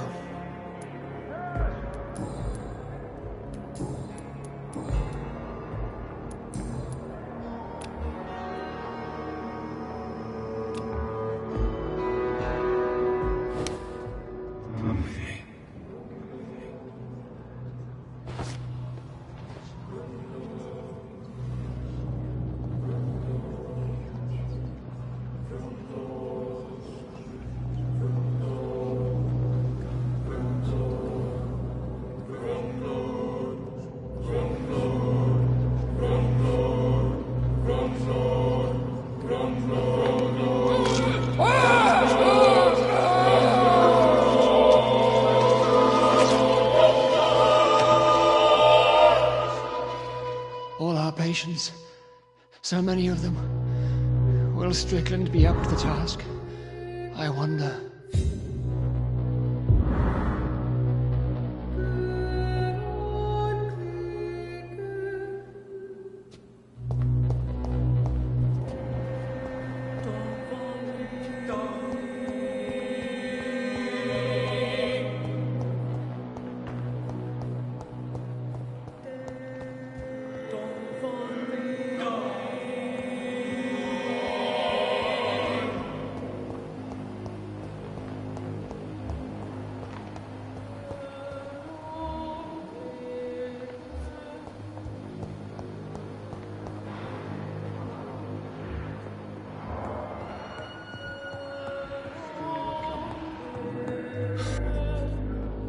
Good evening, Dr. Reed.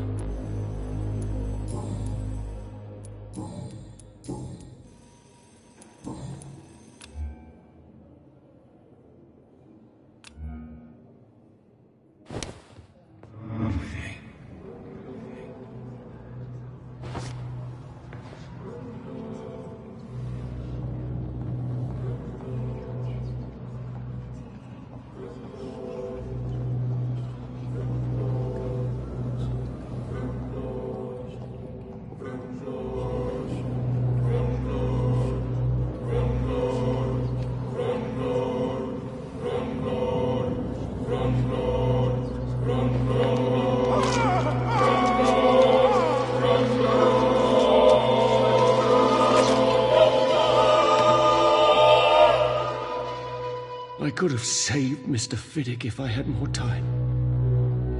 I could have shown you all.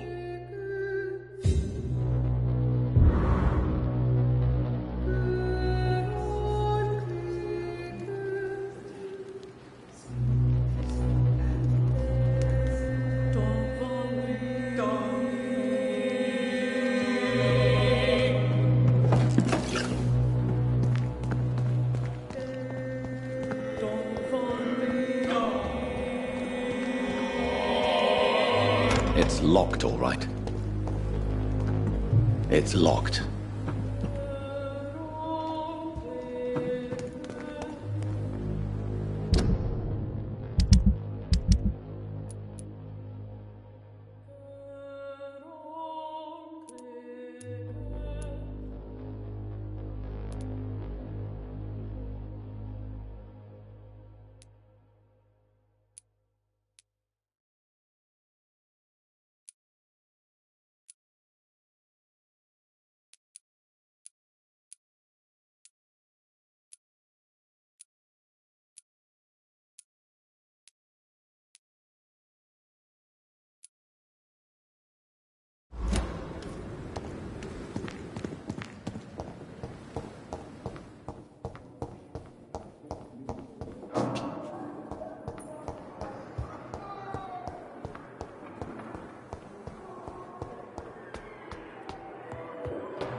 I cannot enter.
Good evening, Dr. Reed.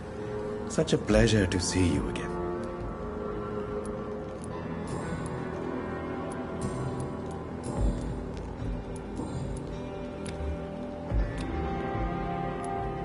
Please show me what you have to sell. Of course. It's just trinkets and curios, really. But I'm sure they can be useful.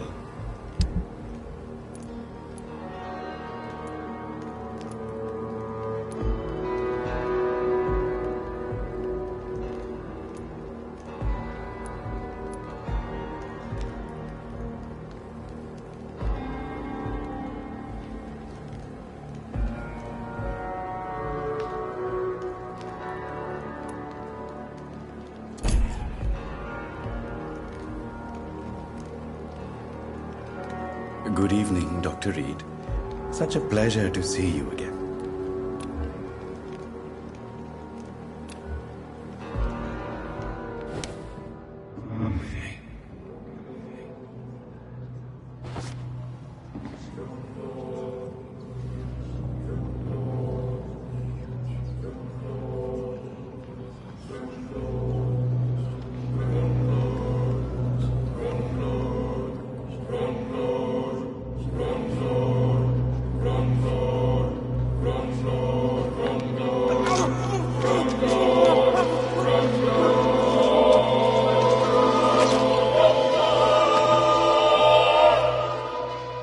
So you were the proverbial wolf amongst the sheep, sir.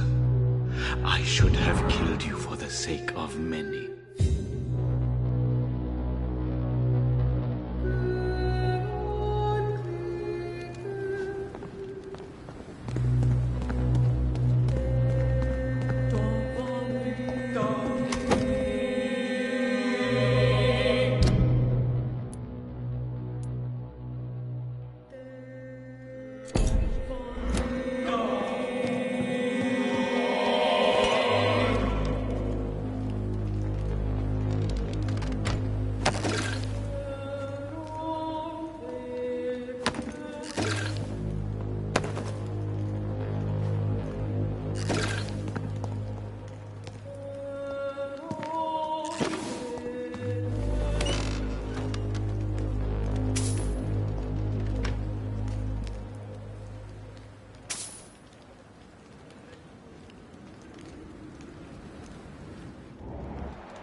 We are big liars.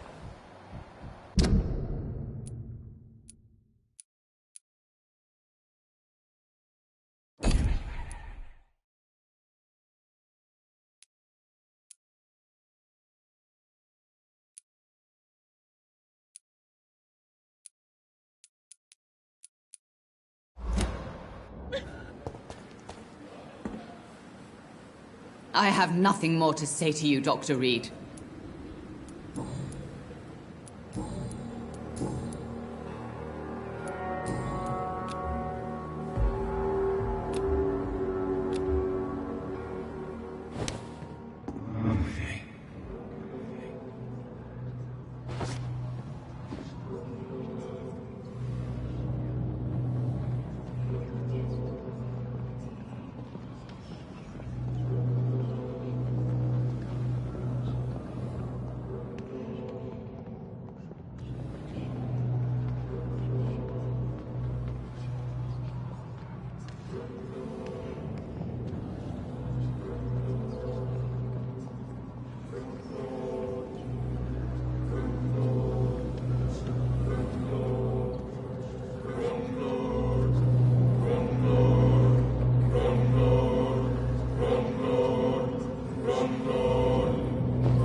I'm not afraid of dying, for I have no reason to live anymore.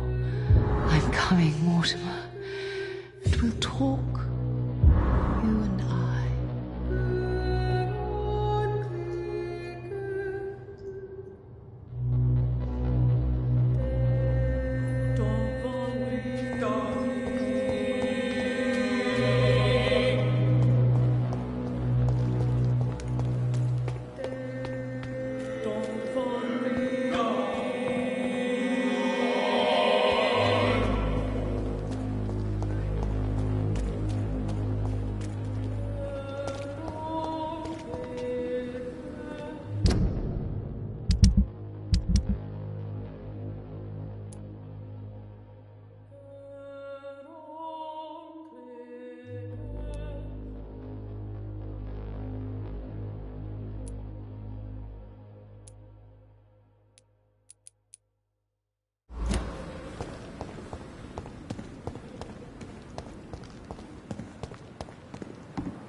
Damn it!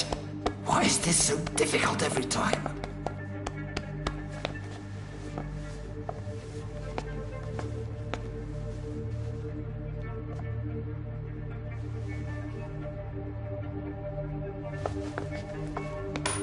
That is better. That is better. I will make it through one more night.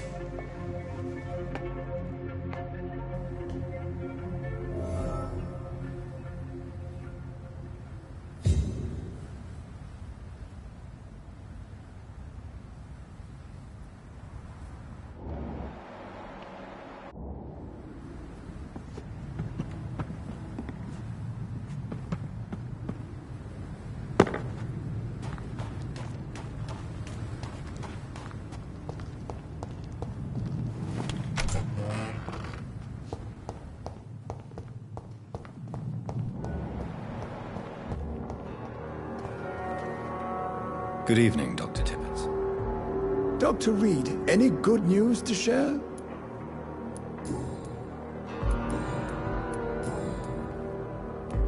I know you're taking drugs, Corcoran. Why take such a risk? I need it to endure the long shifts. We have no idea how long the epidemic will last. We can't let it win.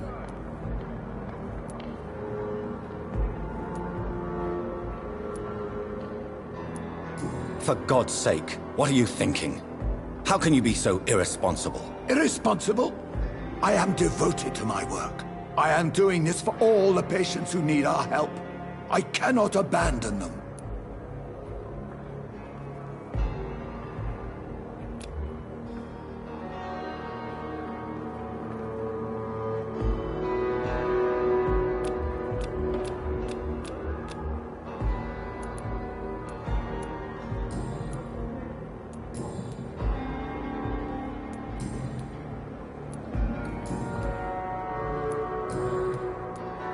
Goodbye, Dr. Tippett.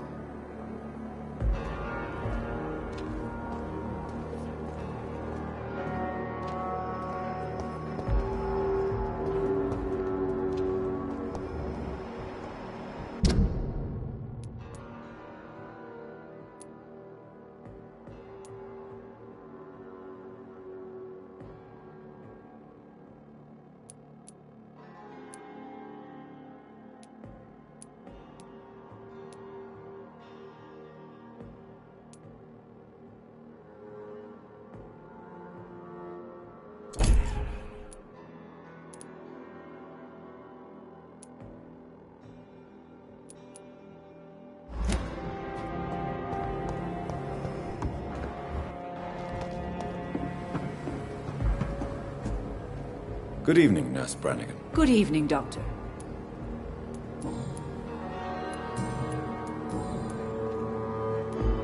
Tell me, Nurse, did you know Dr. Tippett was addicted to medication? I suspected this behavior for some time, but never dared to ask him about it. Until the day he confessed to me. Why would he confess to you about his addiction, Nurse Brannigan? Don't you know you doctors can't hide anything from a nurse?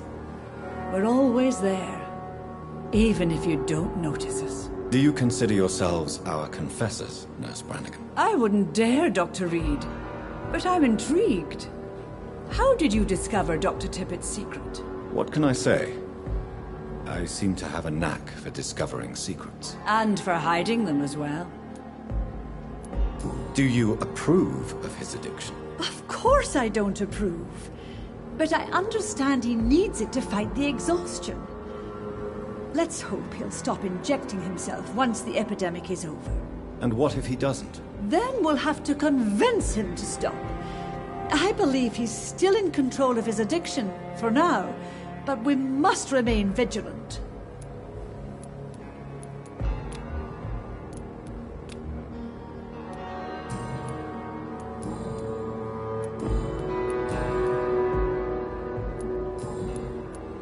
Goodbye, Nurse. Call me if you need assistance.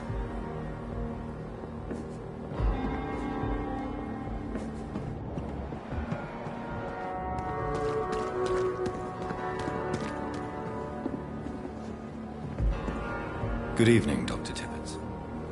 Dr. Reed, any good news to share?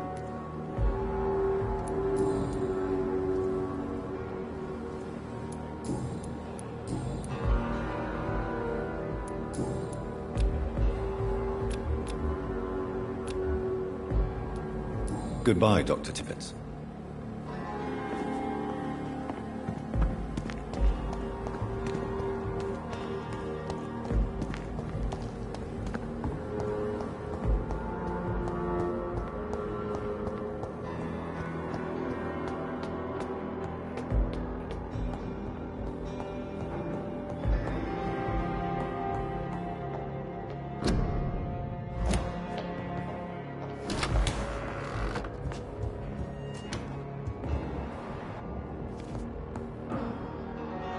Hello, Jonathan.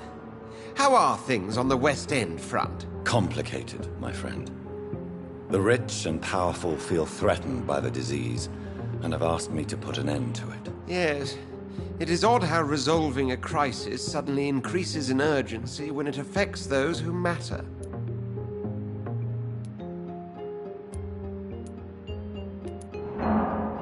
Do you know Aloysius Dawson, the famous tycoon, is well versed in vampire and occult knowledge? No, I did not. But that is no surprise. For half a century, it has been quite the trend for English nobility to join secret societies and occult circles.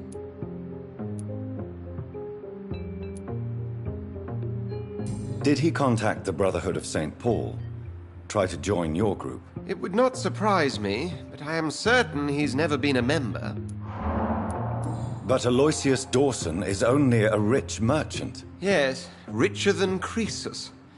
Wealth is more respected than title these days, even in England. It looks like the epidemic is spreading to the western districts of London. I am trying to locate the source of the infection. It won't be an easy task, my friend.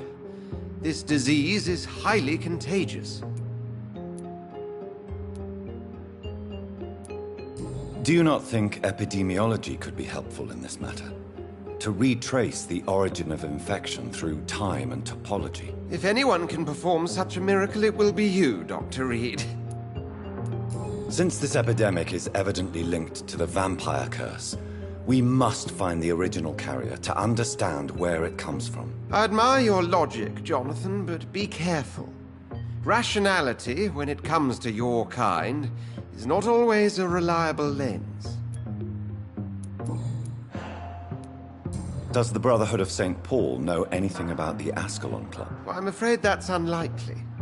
Ascalon is a sensitive topic, and whatever material the Brotherhood has I may not have access to. Who could answer me then? Usher Talltree, our current primate. Maybe the only one able to answer you. He's a discreet man who lives in the West End. Thank you for your time, Edgar.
Last thing our patients need. Good evening, Dr. Tippett. Dr. Reed, any good news to share?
I'm sorry, Nurse Brannigan. I won't witness the great doctor you were destined to be.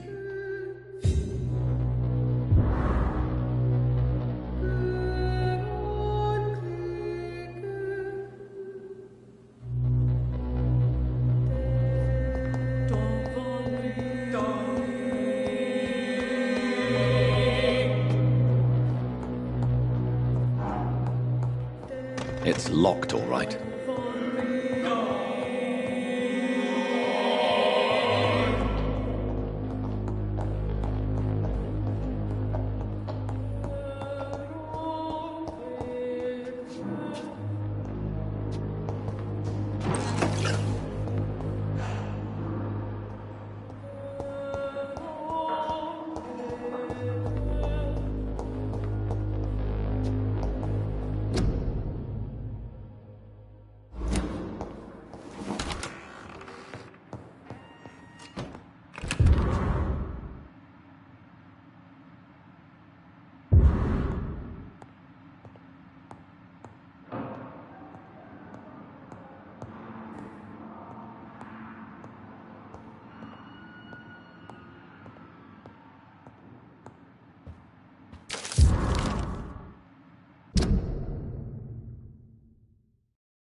Good evening, Nurse Brannigan. Good evening, Doctor.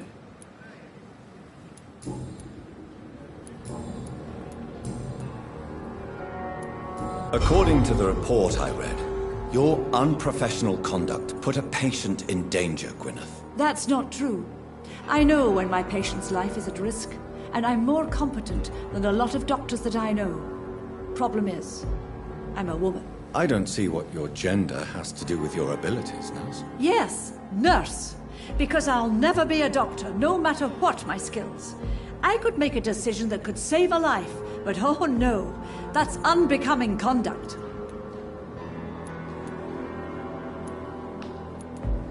Have you heard of Elizabeth Blackwell? She was the first woman listed on the UK Medical Register. Change is slow, but it will come. And you will always have my support. To have the right to study shouldn't be determined by sex, skin, or wealth. That's all I'm saying.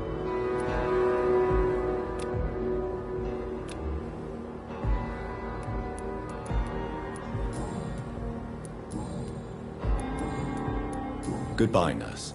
Call me if you need assistance.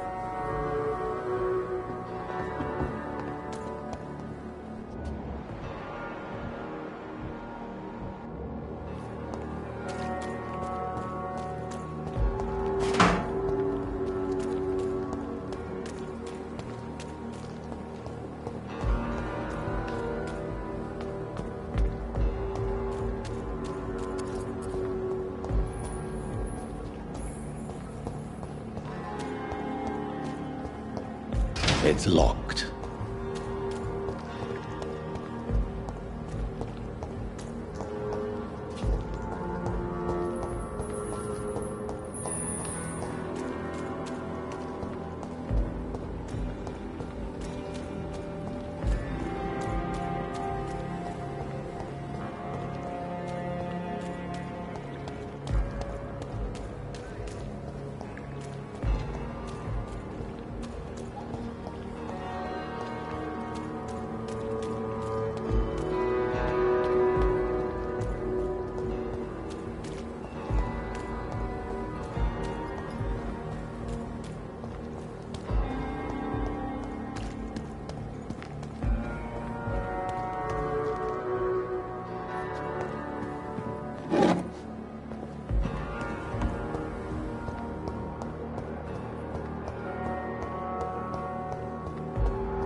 Good evening, Nurse Brannigan.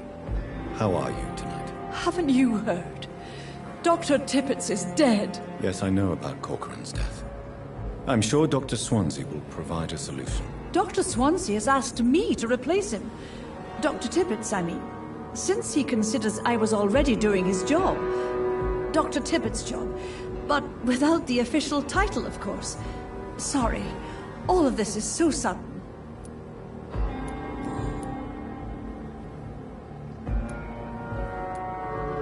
I'm not familiar with all the staff yet. Perhaps you could help me. Brilliant professionals. Most of them. Dr. Swansea has a gift for recruiting talent. Most of them. Is there a problem I should know about, Nurse? It would be inappropriate for me to speak ill of a colleague. Is anyone particularly noteworthy, then? Nobody. Since Dr. Tippett is gone. How are you dealing with your new position, Nurse Brannigan? And should I still address you as Nurse? Yes, you can. And I hold fast. You don't have to worry about me, Doctor. You don't sound particularly pleased by your new position, Nurse Brannigan. It took an epidemic and the death of my mentor to show what I'm capable of. How could I be anything but happy? I'm not worried, but you seem tired. I'm fed up of all the gossip. I realize now that I'll have to prove myself far more than before.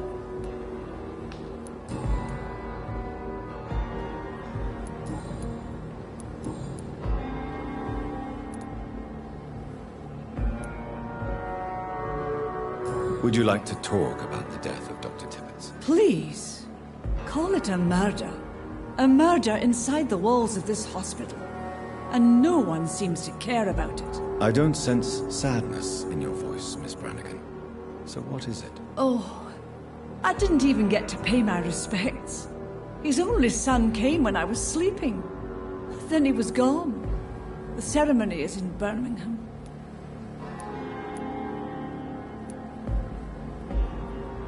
You should take some time to go to the funeral. Believe me, it's important to see our loved ones laid to rest. Mourning is a luxury I can't afford. I'm sure Corcoran would have understood. The practice meant everything to him. Tell me what Dr. Tippett did. I know his mistake caused the death of a patient. It doesn't matter anymore. Yes, he made a mistake and I covered it up. But his skills are what this hospital needs the most. Do you realize what would happen to your career if someone found out about it? From my point of view, this is exactly why Dr. Swansea appointed me.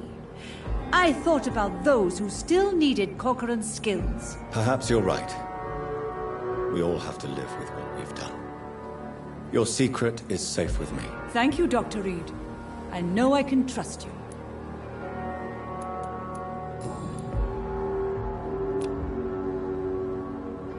Do you require medical assistance, nurse? I will be fine, as soon as I can get some sleep. Nurse, you won't be able to help people if you're sick. Take this, and do try to get some rest. I'll try, Dr. Reed. Thank you.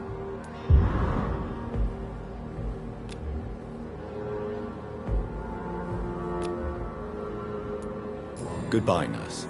Call me if you need assistance.